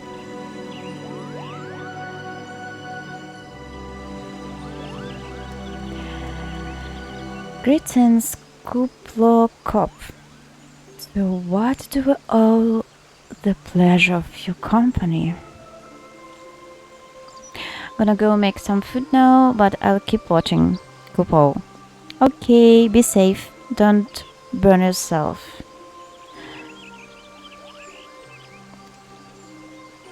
I was struck by the sudden urge to bring you some fruit, Kani, and I'm jolly glad I did. Tell me more about these Moogles in the sky, Kupo. I will gladly tell you all I know, though it amounts to precious little. We encountered a Moogle high in the clouds of Ravana and had hoped that you and your kin in the 12th might agree to facilitate a meeting. Pray correct me if I am mistaken, Kupo, but there are legends, are there not, which speak of Moogles who dwelt beyond the clouds? Indeed, they are, Kupo. Long, long ago, back when the world was still young, they Say my ancestors saw the gods up in the heavens. Of course, that was before their masters looked to bickering like spoiled children. Oh yeah, the tale of good King Muggle Mog the 12. He is revered for holding fast to a rope of miraculous line that his subject might climb down from the sky and escape to the world below.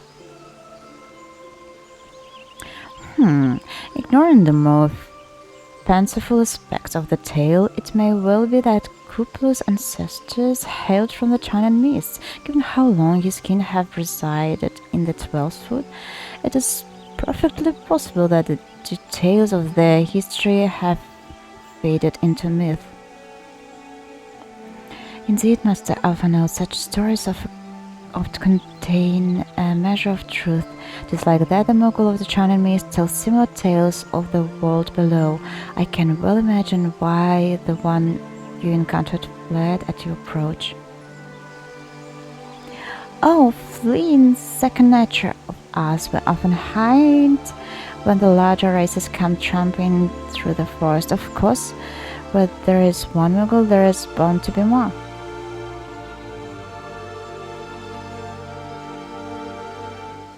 Which is why I've decided to take a trip to the clouds, Kupo. They surely won't be afraid to talk to me. I was hoping you might say that, Master Kupo. You will accompany us then? Just you try and stop me, Kupo. I'll admit the thought of venturing outside the 12th Wood is a bit unsettling, but I can hardly refuse a chance to meet my distant cousins.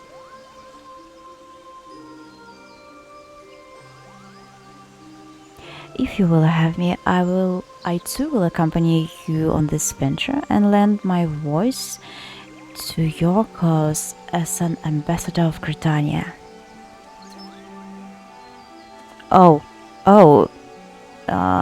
That was shocking to everyone. My lady, are you quite certain?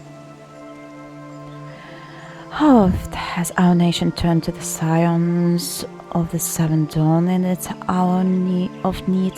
How have we asked the warrior of light to risk her life to save our own? Full many times I say to you, and never have they refused us.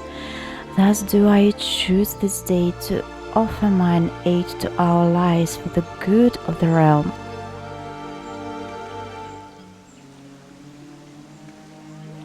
Is this not just? I'm sure they are not pleased. A most unexpected and most welcome offer, Elsinore would be honored by your presence.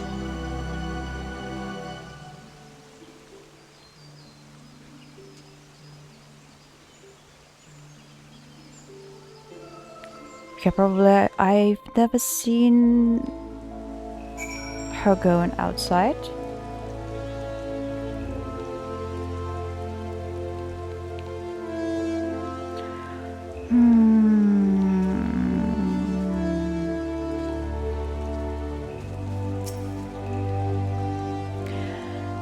Pray return to the summit and inform our companions of these developments. I will serve as the Elder Seer's guide on the journey back to Som Al.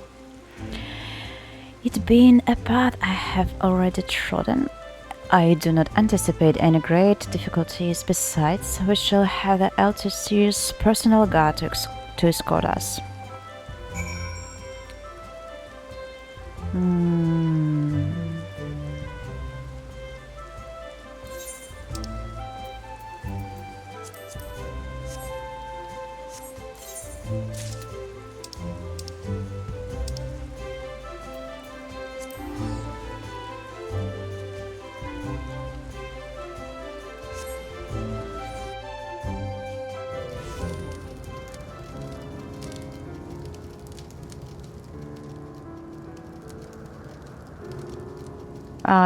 It's not the place I want to be. I was confused just for a second.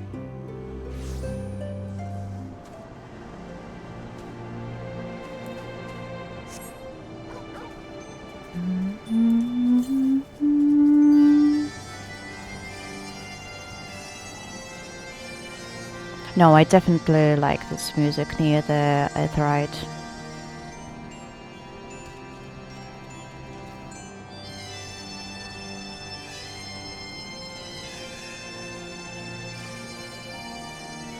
So, hey, oh, I'm back.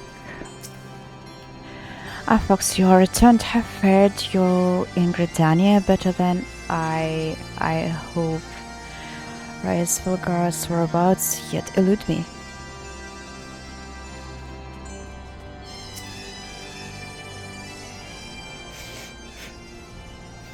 Well met, War of Light. Nidhogg has not stirred, but he watched us, unblinking. I brought some friends. The Elder City herself answers your call, then there is not to do but wait.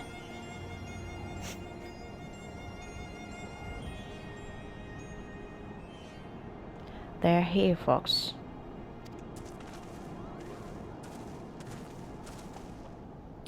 Greetings, my friends. I'm happy to report that our journey was mercifully uneventful. Throughout at the roads wars of Dravanians, it would seem the dragons have abandoned some isle for the Churning Mists. Elder City, may I present to you Sir Estinian Ishgard the Dragoon. It is an honor to meet you, Sir Estinian. I have heard many tales of your order's extraordinary skills and courage.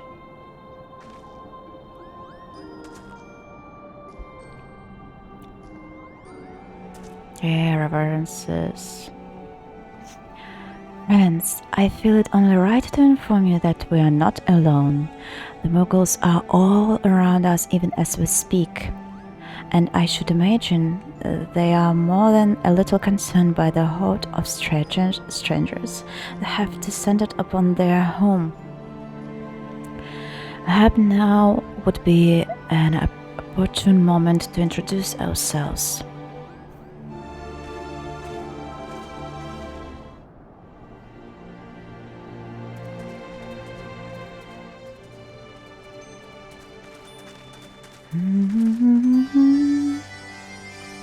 This should serve.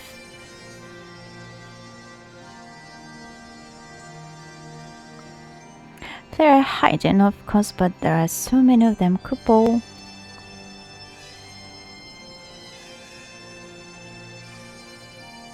I am Canon Senna. My companions and I have braved the long road from the 12th Foot to share words with you. On this, the occasion of our first meeting, we bring an offering of light and wind. Huh?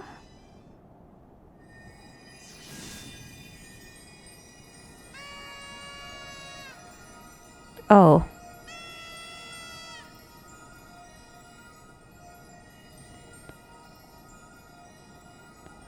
Oh, such a gentle and pleasing glow, couple.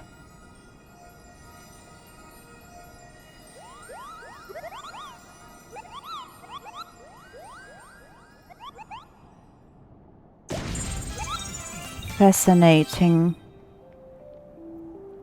I am Moglin, the chieftain of this Moogle clan.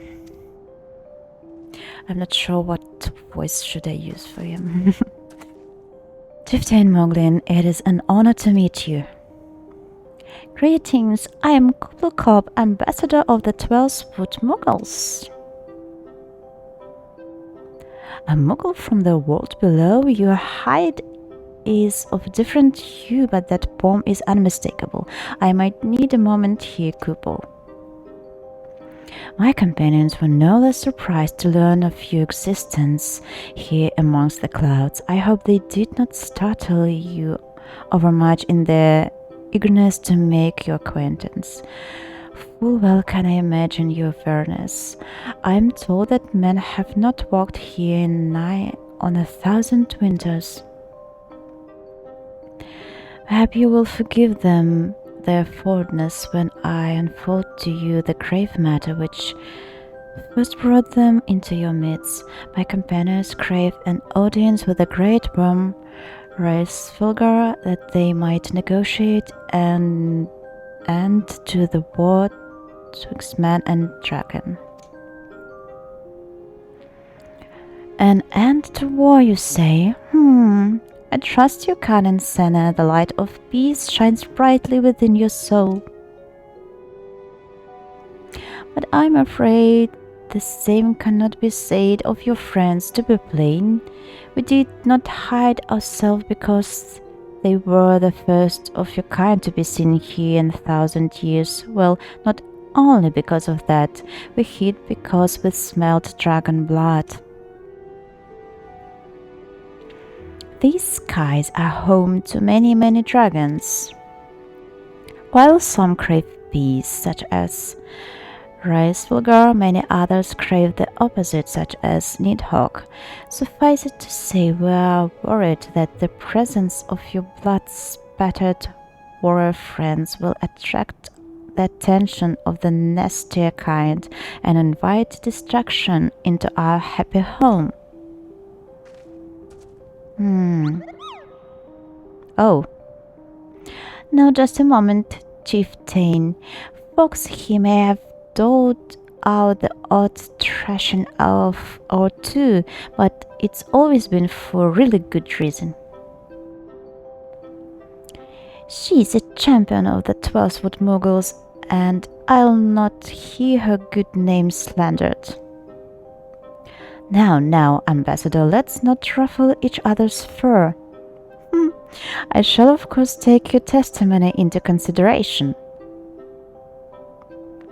If I may, Chieftain, there is little room for trust twixt strangers. Might we not take this opportunity to learn more of each other?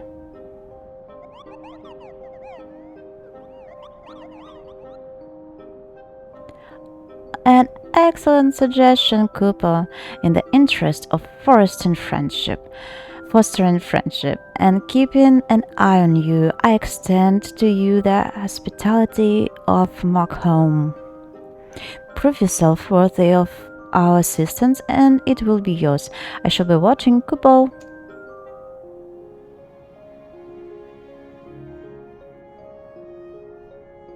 Why am I so amazed?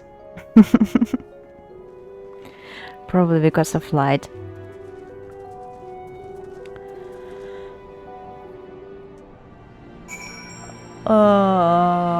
More chores. Oh, he's middle-sized Moogle. This one large, and those are small.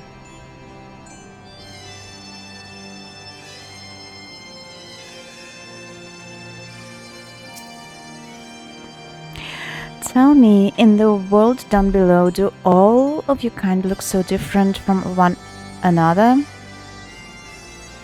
It must be terribly disconcerting.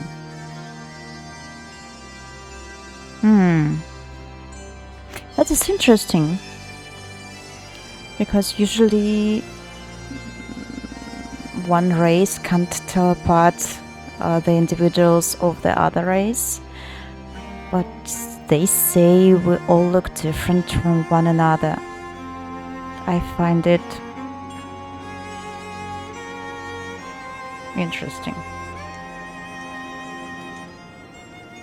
What was it Kuplokop called you again? I'm Vorflight. Fox. Your names are as odd as your appearance.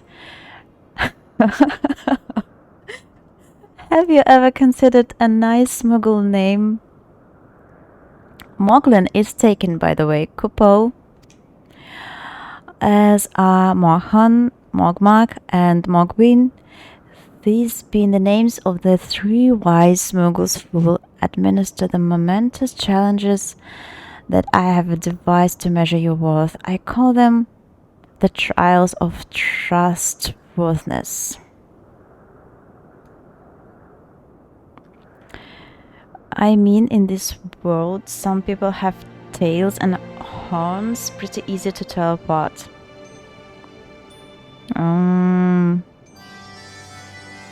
Probably. Undertake these trials and we shall soon see whether or not you are worthy of our aid. What do I want?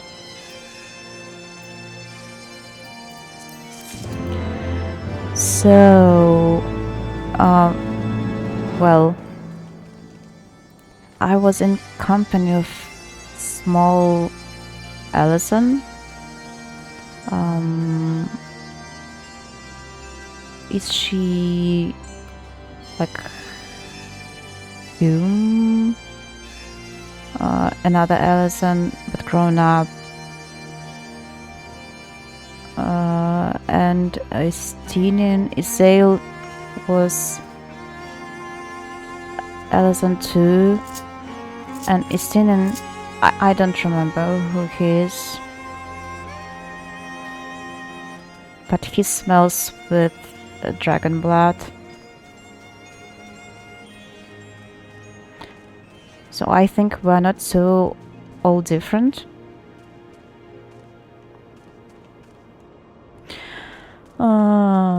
3 different quests. Morkhan would test your trustworthiness with a trial.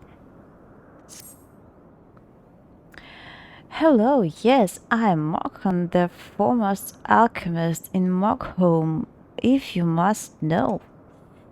If your tummy is gloopy or your wings are droopy, I have a potion to fix that. Or I would, if I didn't keep running out of ingredients. Luckily, you're here to do my trial. Yeah, go forth, mighty adventurer, and mightily like 3 springs of cloud's breath for me. You'll find it blooming near the entrance to Tom.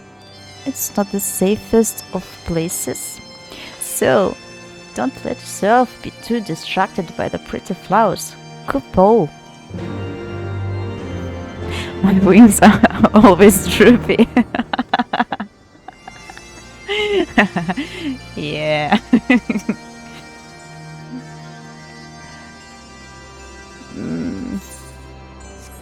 Should I like accept them all or do one by one?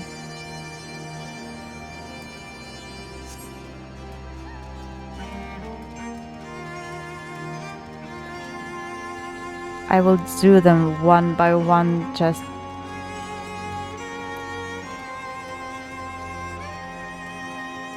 for some change.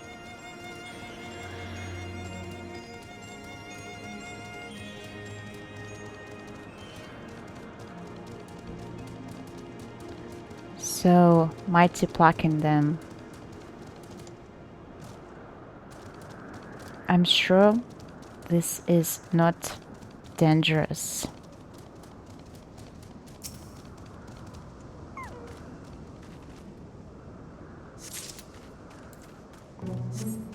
Like, not at all.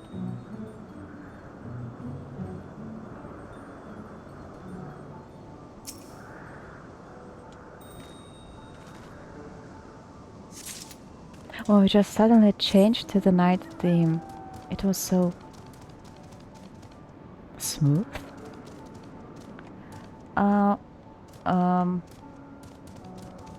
Where were the last one?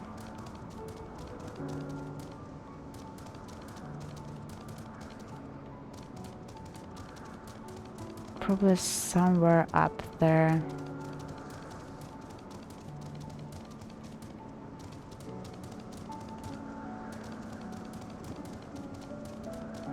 Or not.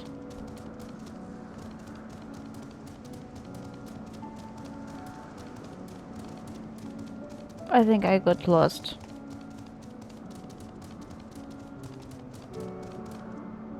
Oh, okay. No, I'm fine.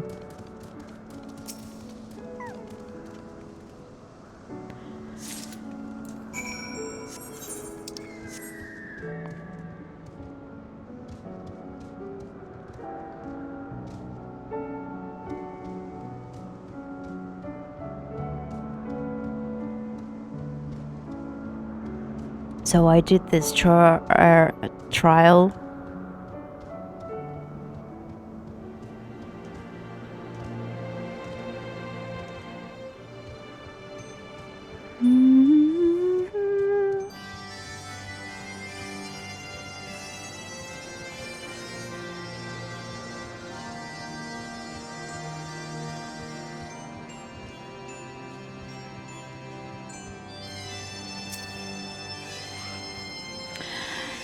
Did you have any trouble finding Cloud's breath?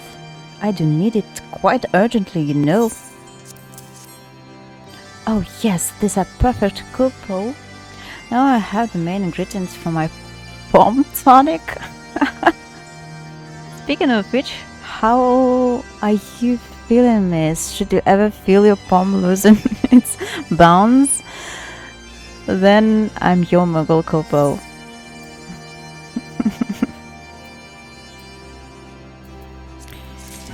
Yeah, I guess they also need some fur tonic.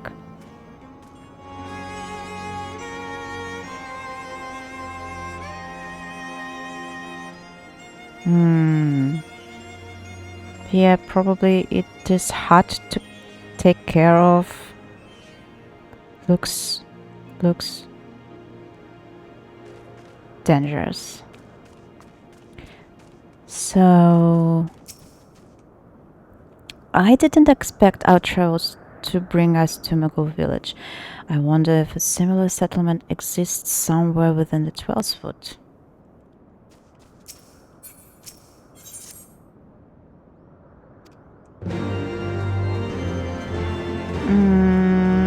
Morgwin.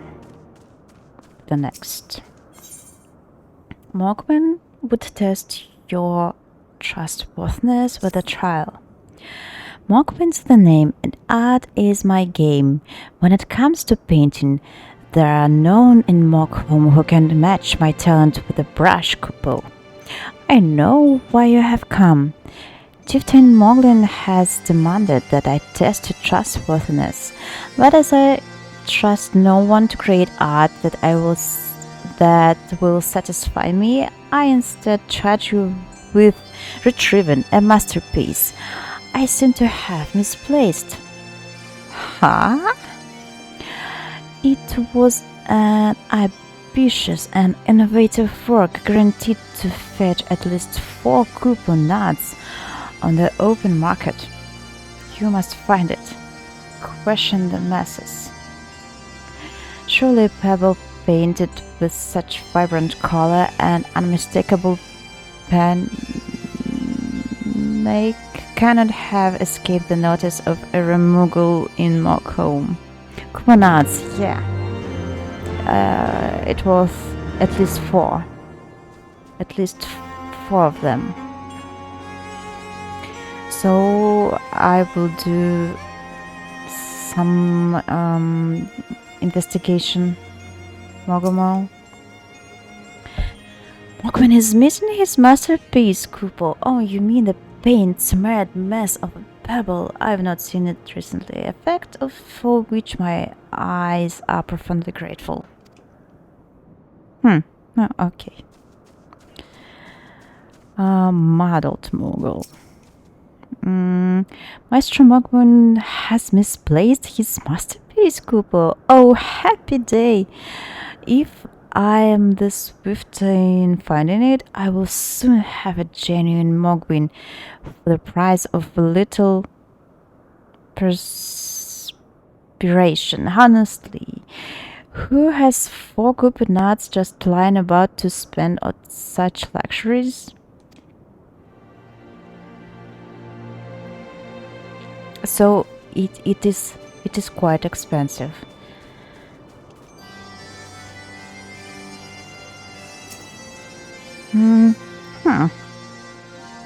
I don't know much about his stone, but I do know Mogwin's been creeping out the back way to some owl summit from time to time, Cooper. Maybe he left it up there. Maybe.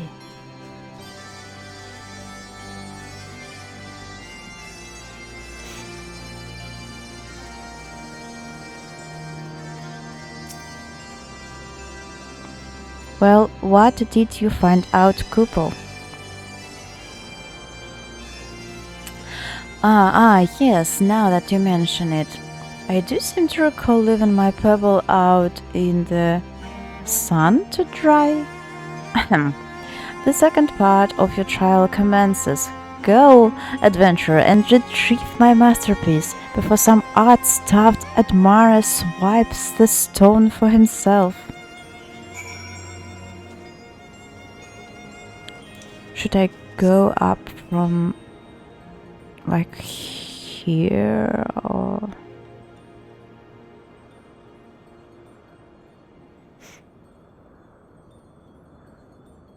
What kind of stone is that? And why not everyone is happy about it?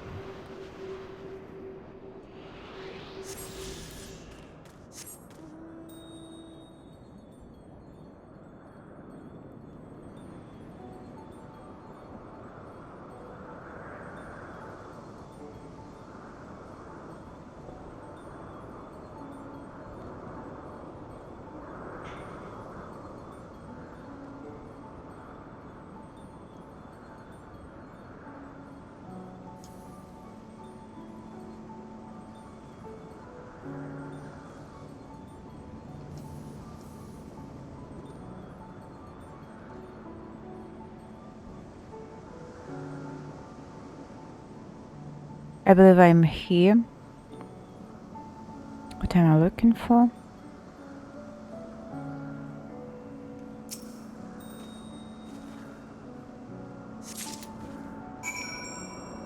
Oh, this is masterpiece. I see.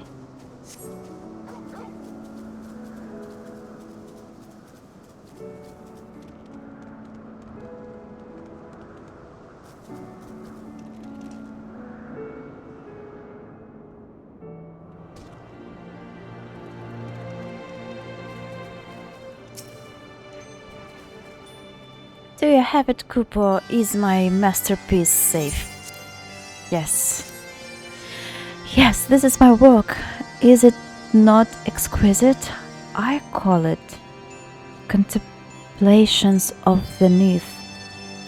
Thank you, madam. At last I can exchange my art for those delectable Cooper nuts. Chieftain Moglin will hear of your valorous deed.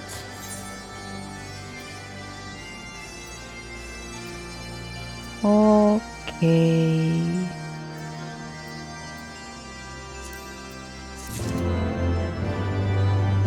And the last one. Mark.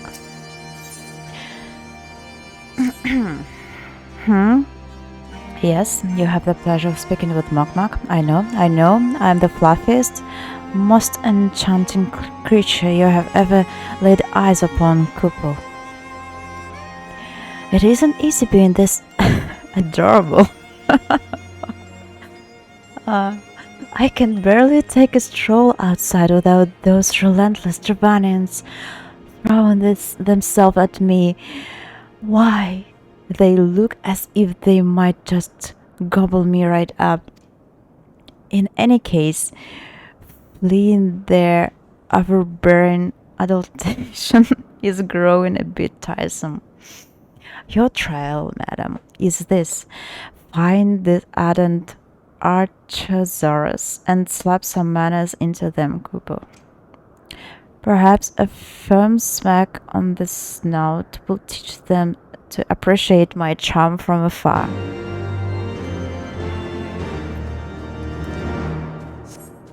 The fluffiest of all.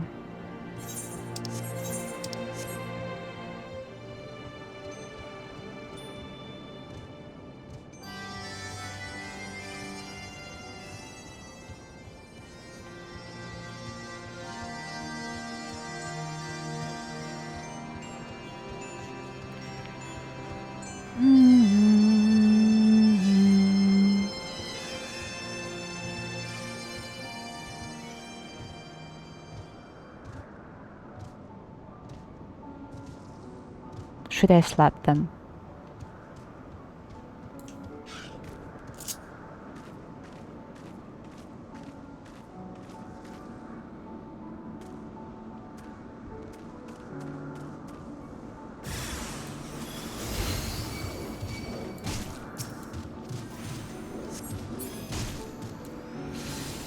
Yeah, you think so?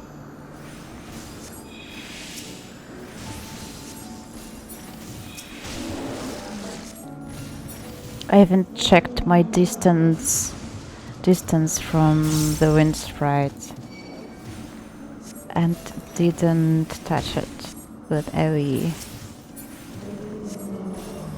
But I did touch it with my glare. Sadly.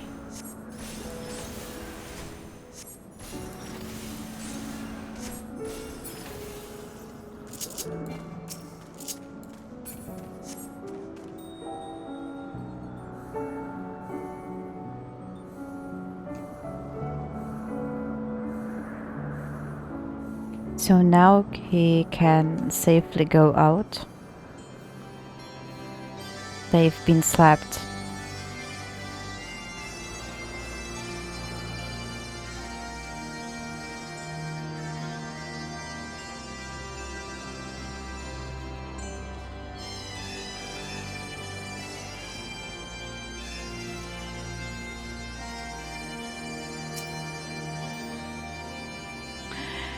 You are able to humble my Dravanian devotees. Wonderful. You are as capable as I'm captivating couple.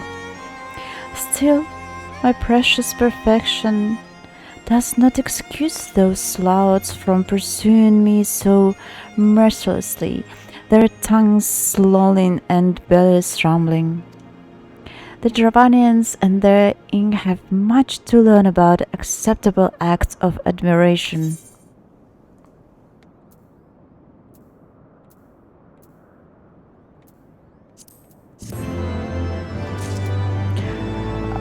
I've completed the trials of trustworthiness and can return to Chieftain Moglin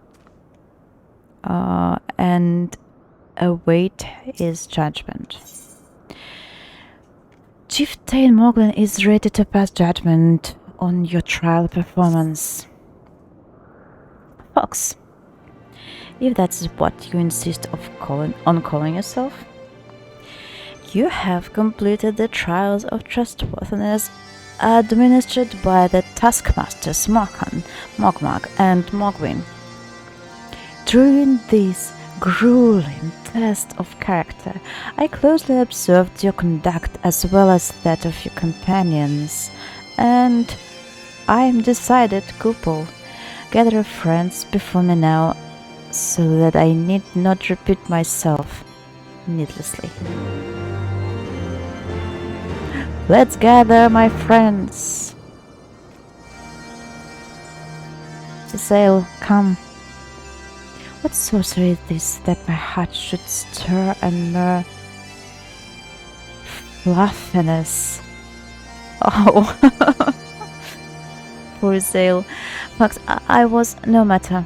What is it? Chieftain Moglin has made his decision? Well, let us not keep him waiting then. Kuplok. Oh, they have like different colors of bombs. Those are pink and 12 woods are red. That is great.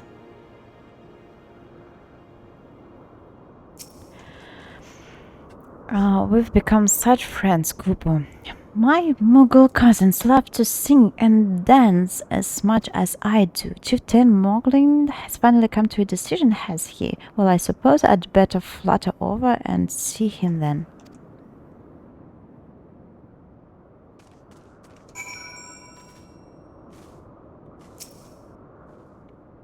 Standing here in Mockholm, my thoughts turn inevitably to the legend of good King Mogul Mog the 12th and his seat in the heavens.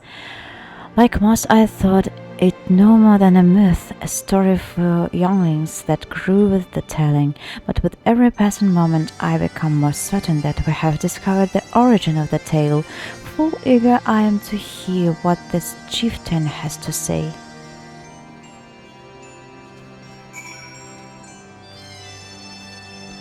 Justinian, come.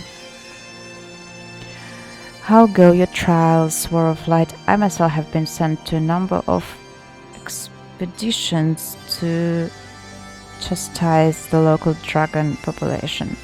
Did not their chieftain wish to avoid inflaming the Dravanians? Such contradictions aside, our hosts seem entranced by the height of my leap. They compared me to Mog, a lance-wielding Moogle warrior of Eld who also favored such attacks.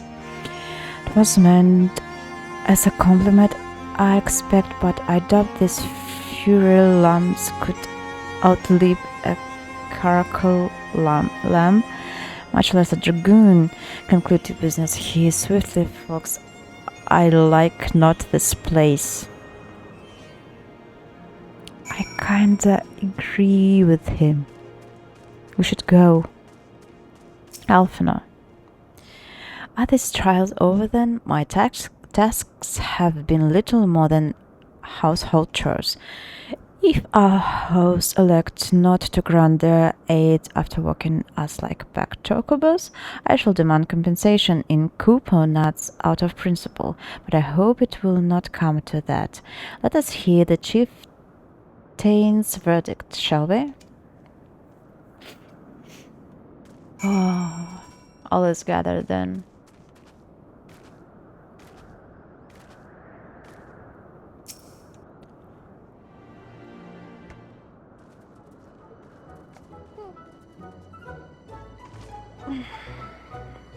Never have I seen such determined workers, Kupo. It would have taken us moons to complete all those dreary chores and niggling errands.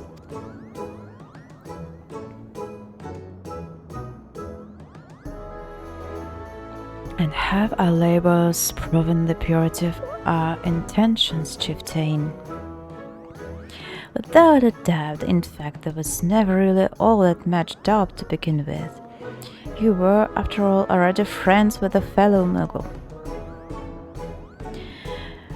But, you see, before any meeting with Hraesvelgr could take place, certain preparations needed to be made, and what better way to help you pass the time than by having you perform all the tiresome tasks that no one ever wants to do, Kupo. See? That's why I disliked them.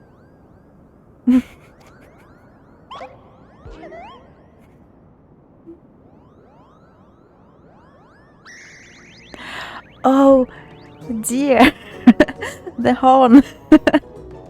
Bring out the horn quickly now.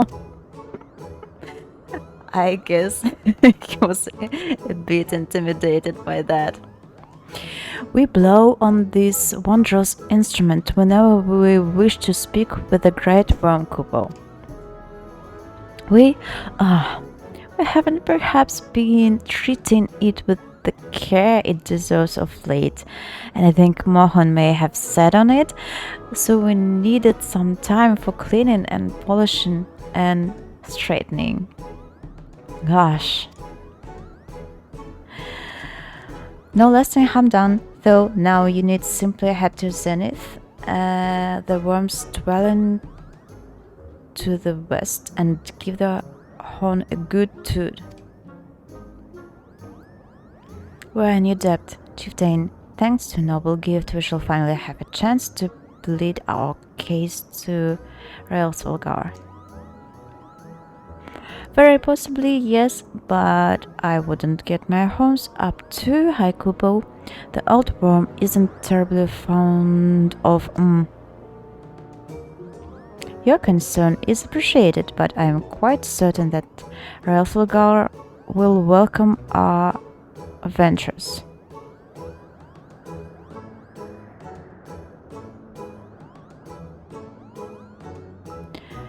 Should we ever arrive at his lair?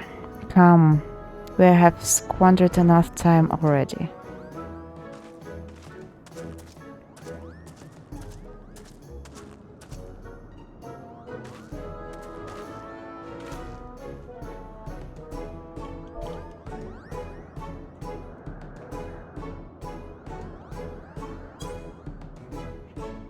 Chieftain Moglin, we thank you for your gracious hospitality.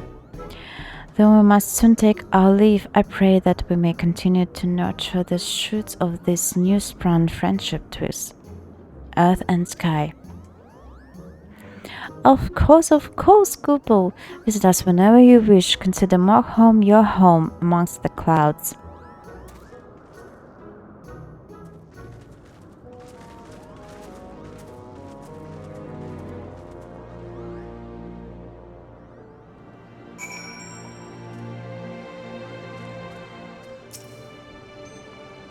Thanks for the help, Cooper. I doubt I would ever have found time for all those rotten chores.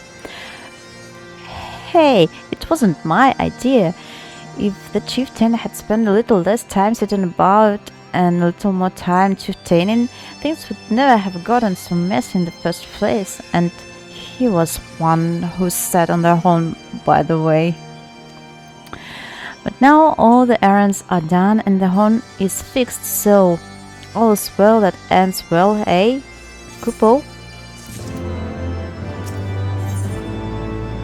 Markhan is ready to lead you out of Markholm. Well, I expect you're eager to be on your way. Did I mention your friend was looking for you, Kupo? If not, Alphanel is looking for you. I'll be waiting just outside, stretching my wings. Let me know when you're ready to depart.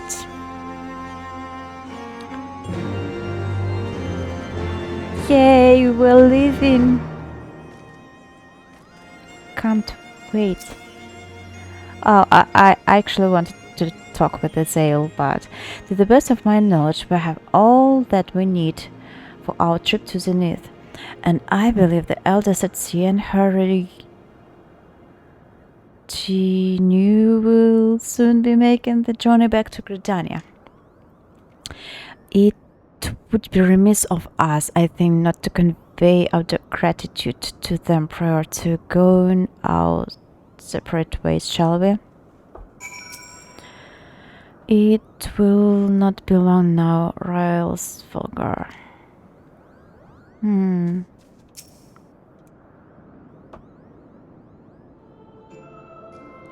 Athenal Fox, I do humbly thank you for what has been a most enlightening experience. Were it not for your pioneering spirit, the existence of this Moogle might never have been revealed to us. It is we who should be thankful, Elder Sitir. Were it not for your timely diplomacy, they would never have chosen to reveal themselves at all. It was your presence, Kuplo Corp, that ultimately won us their trust. It must have taken great courage to leave the sanctuary of the Twelvewood, and we're exceedingly glad that you did. It was my pleasure, Kupo. I've made so many new friends and have so many fantastic tales to tell my kinsmuggles back home. And it is to our home that we must now return. May you ever walk in the light of the crystal, my friends.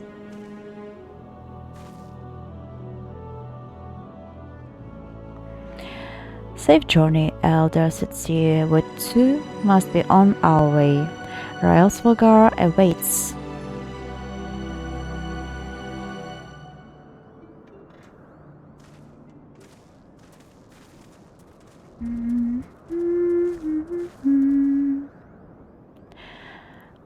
Warrior of Light.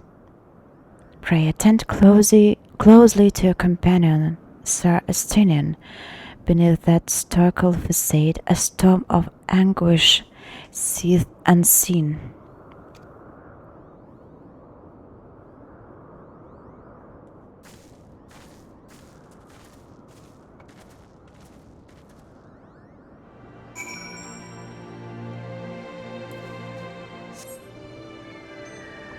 Yay, we're leaving!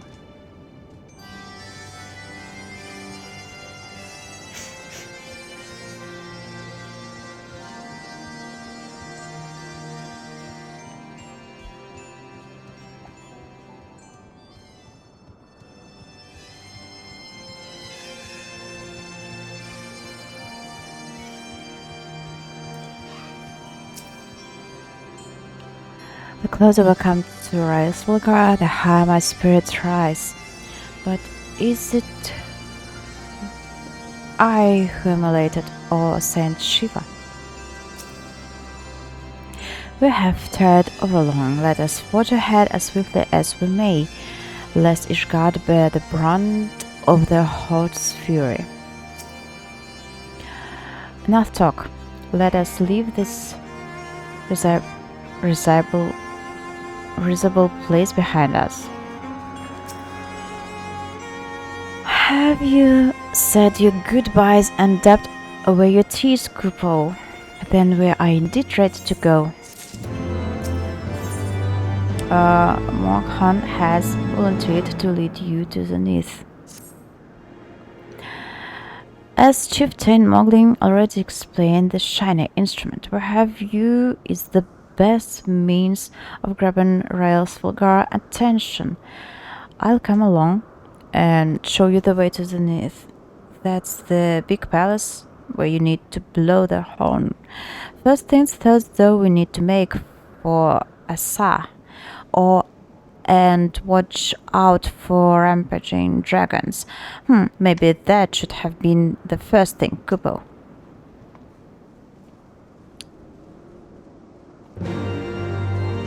No. No more killing. Hey, Moxie.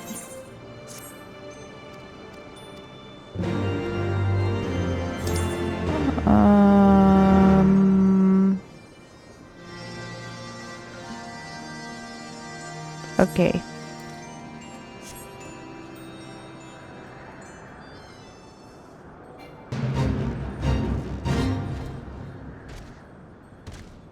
They are inside the Fades, so I don't want to kill them.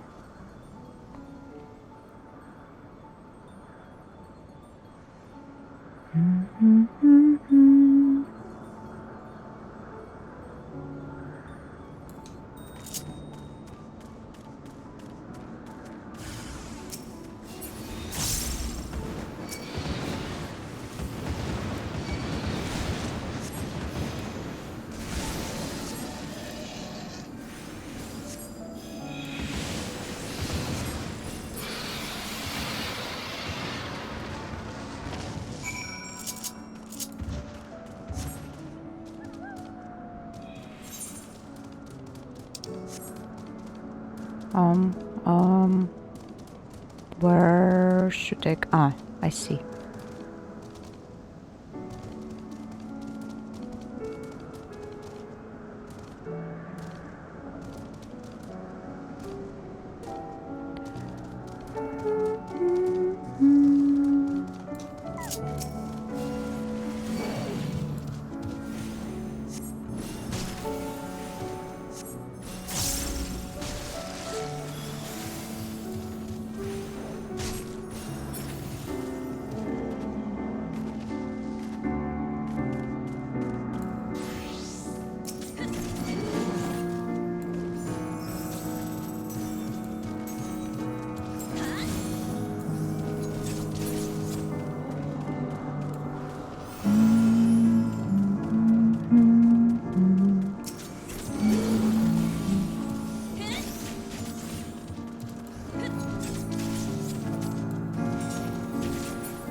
I believe I spent all in game day doing their chores because it's night again.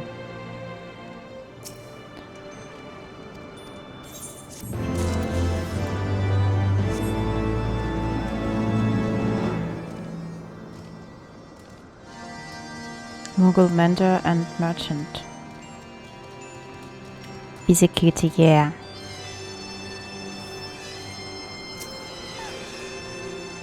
Well, they made me.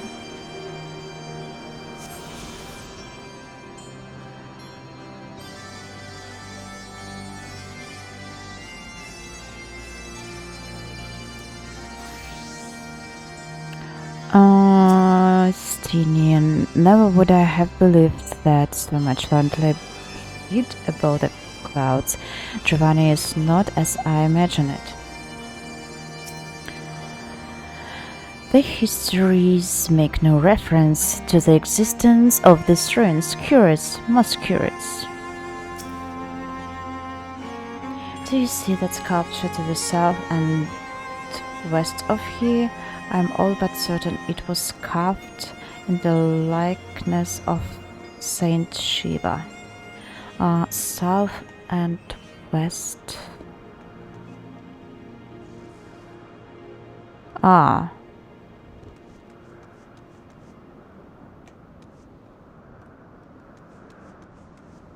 I don't see. Probably. Actually, they look like a bit of dragons to me. But Azael should be right. Things were a bit bitey for a while there, but I think we are right in One Piece Kupo. I wonder what has the dragon so awfully snappy. I mean, the bad ones are always bad, but they seem worse than usual.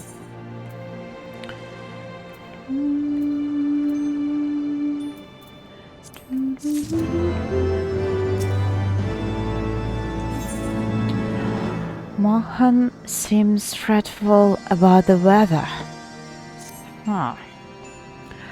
We may have a small problem, Kubo. When the winds are high like this, Hraesvelgr invariably abandons his lofty perch and heads to the lands below the hunt. If you tried blowing the horn now, I doubt he'd hear it. I suggest we stop at the clearing up ahead and rest until the wind dies down.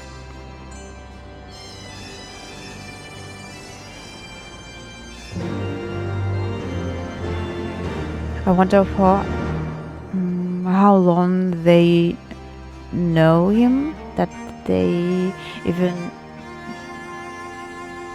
know these hunt patterns.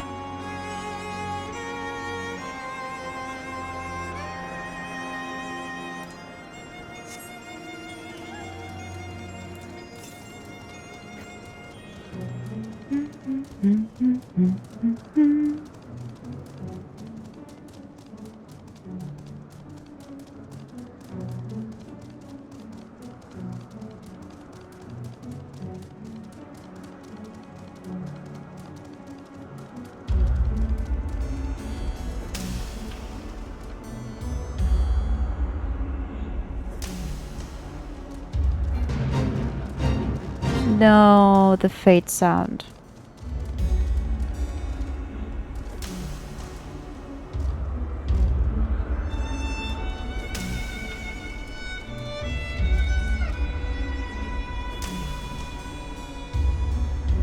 Oh, I see.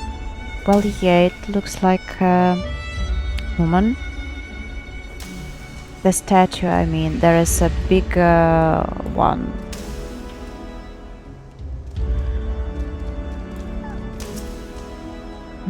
Who can say when the weather will turn? I have a mind to make camp.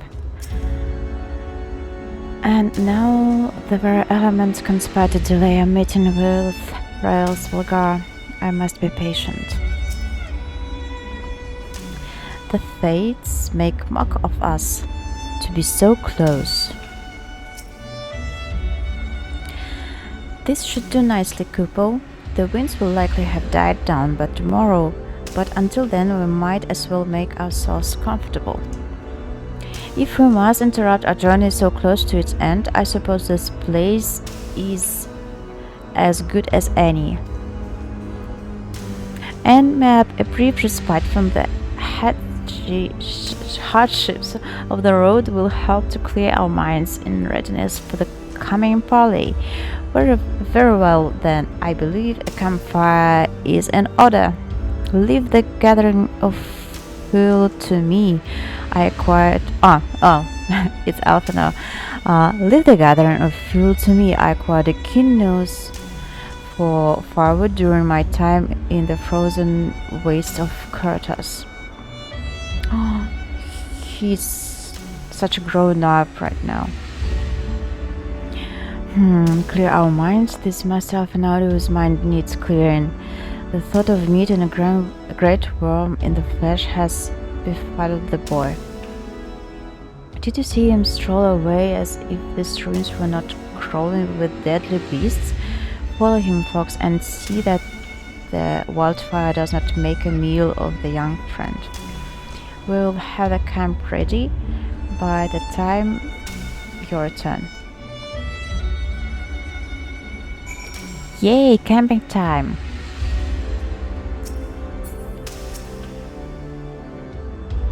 Do you see that sculpture to the west of here?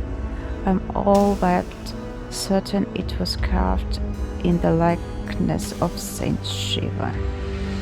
Yeah. Okay, let's save Master Alf now.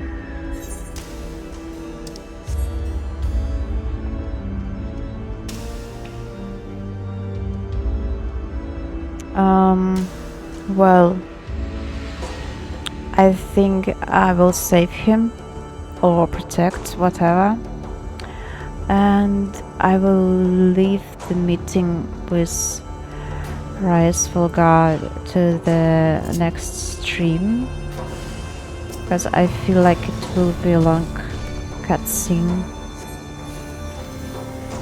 and we have much to discuss with the Great Worm, I believe. I'm sure.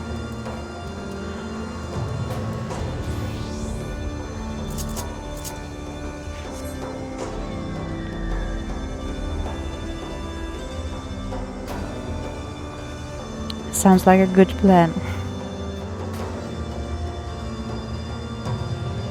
I'm glad you find it so.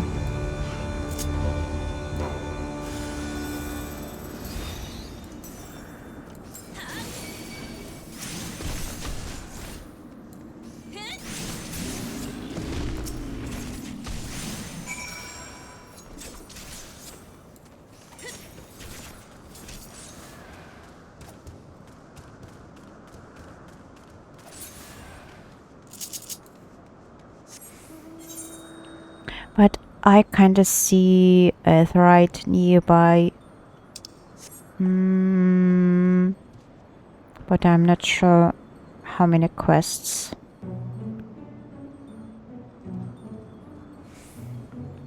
Or you can keep streaming a bit longer so you can keep me company while I eat.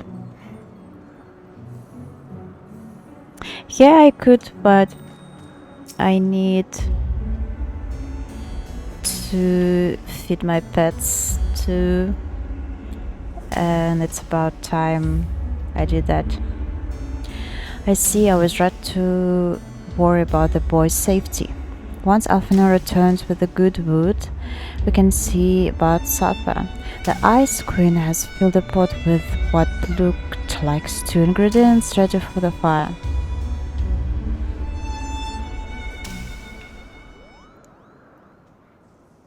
Oh! Where did they find this table?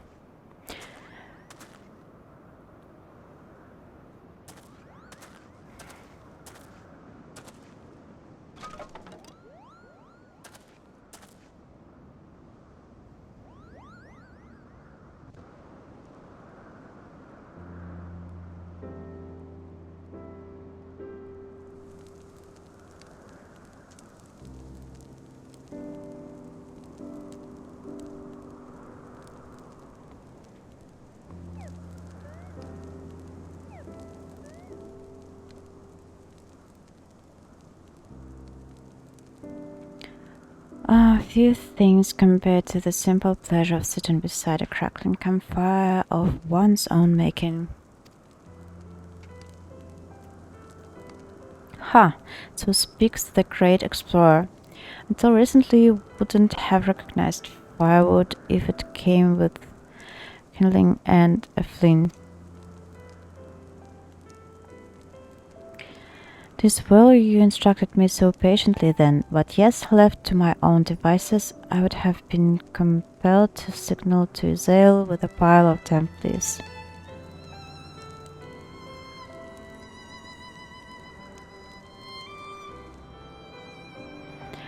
I was born the pampered son of a Shaolin dignitary, and alongside my twin became the youngest student ever to be accepted into the stadium.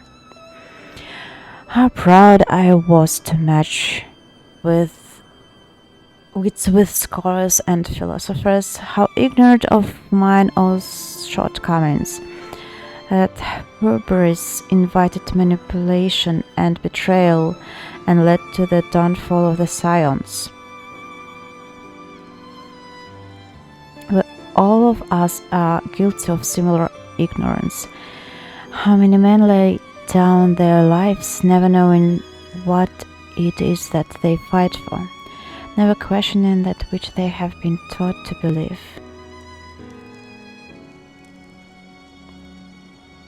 It was only upon meeting Hraesvelgr that I learned the truth hidden within our history. Were it not for that chance encounter, I would never have vowed to tear down the Holy See and expunge the falsehood with which it fans the flames of conflict. I'd have lived and died in ignorance.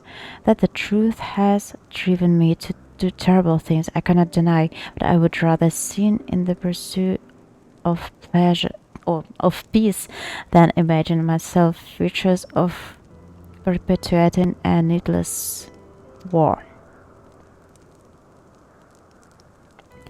If this journey has taught me anything, it is the importance and difficulty of holding to one's convictions in the face of failure, of striving always to replace one's ignorance with knowledge. You are well on your way, Master Alphinaud. At your age, I was but a fool swinging a spear with scarcely a thought in my head. Even now, I struggle to acknowledge the misconceptions under which I have labored.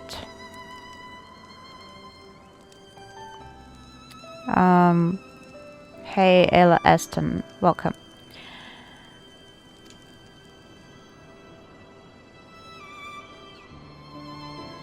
Sitting here among these grand ruins, how can I deny that man and dragon once lived in peace?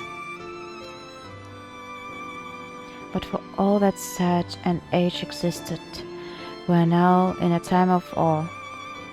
Nidhogg killed my family, and no quirk of history will exonerate him. I may be ignorant of how the Dragon Song war began, but if we do not put an end to this conflict now, I can say for certainty that it will only breed more vengeful souls such as mine.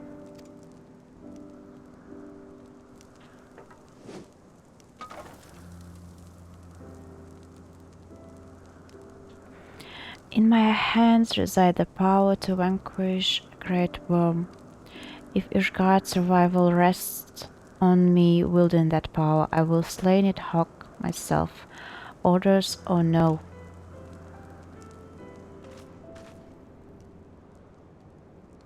Estinian, you gave your word.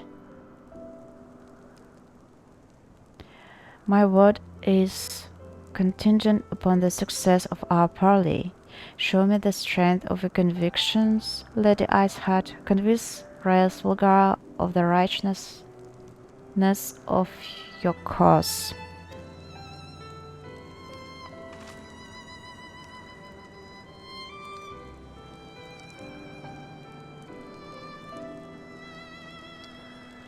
doubt not, but that I shall, Dragoon. Well, winds willing, we shall have our answers on tomorrow. Let us sleep now and face our fate with the rising of the sun.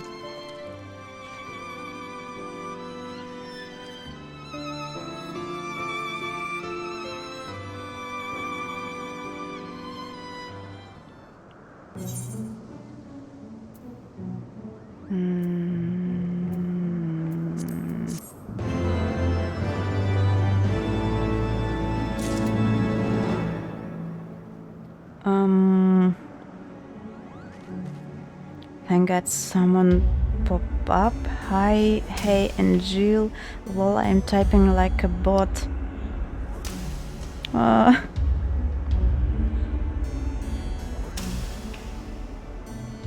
Maybe? Who knows? Whenever you are ready, War of Light, full eager am I to gaze upon this great worm. We must succeed in winning Hraesvelgr to our cause. Let me resolve, Saint Sure. I trust you are well rested, folks. Good. If we are to parley with Hraesvelgr, we shall each have need of the full complement of our wits. So I am going to just tune there, because it's not far from the next quest.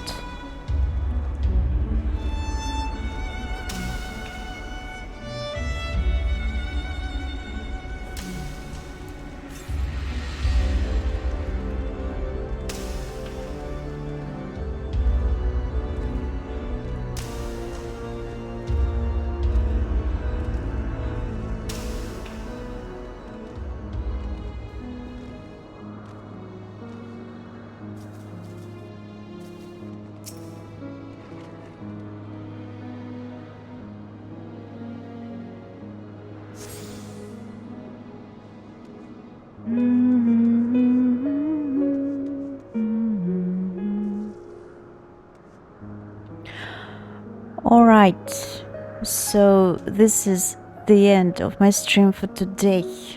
We will meet with Hraesvelgr next story stream.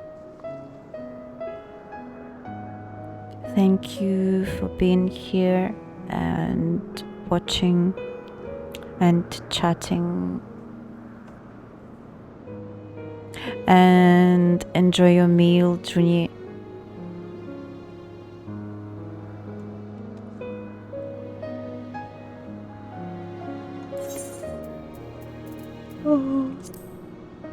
See ya.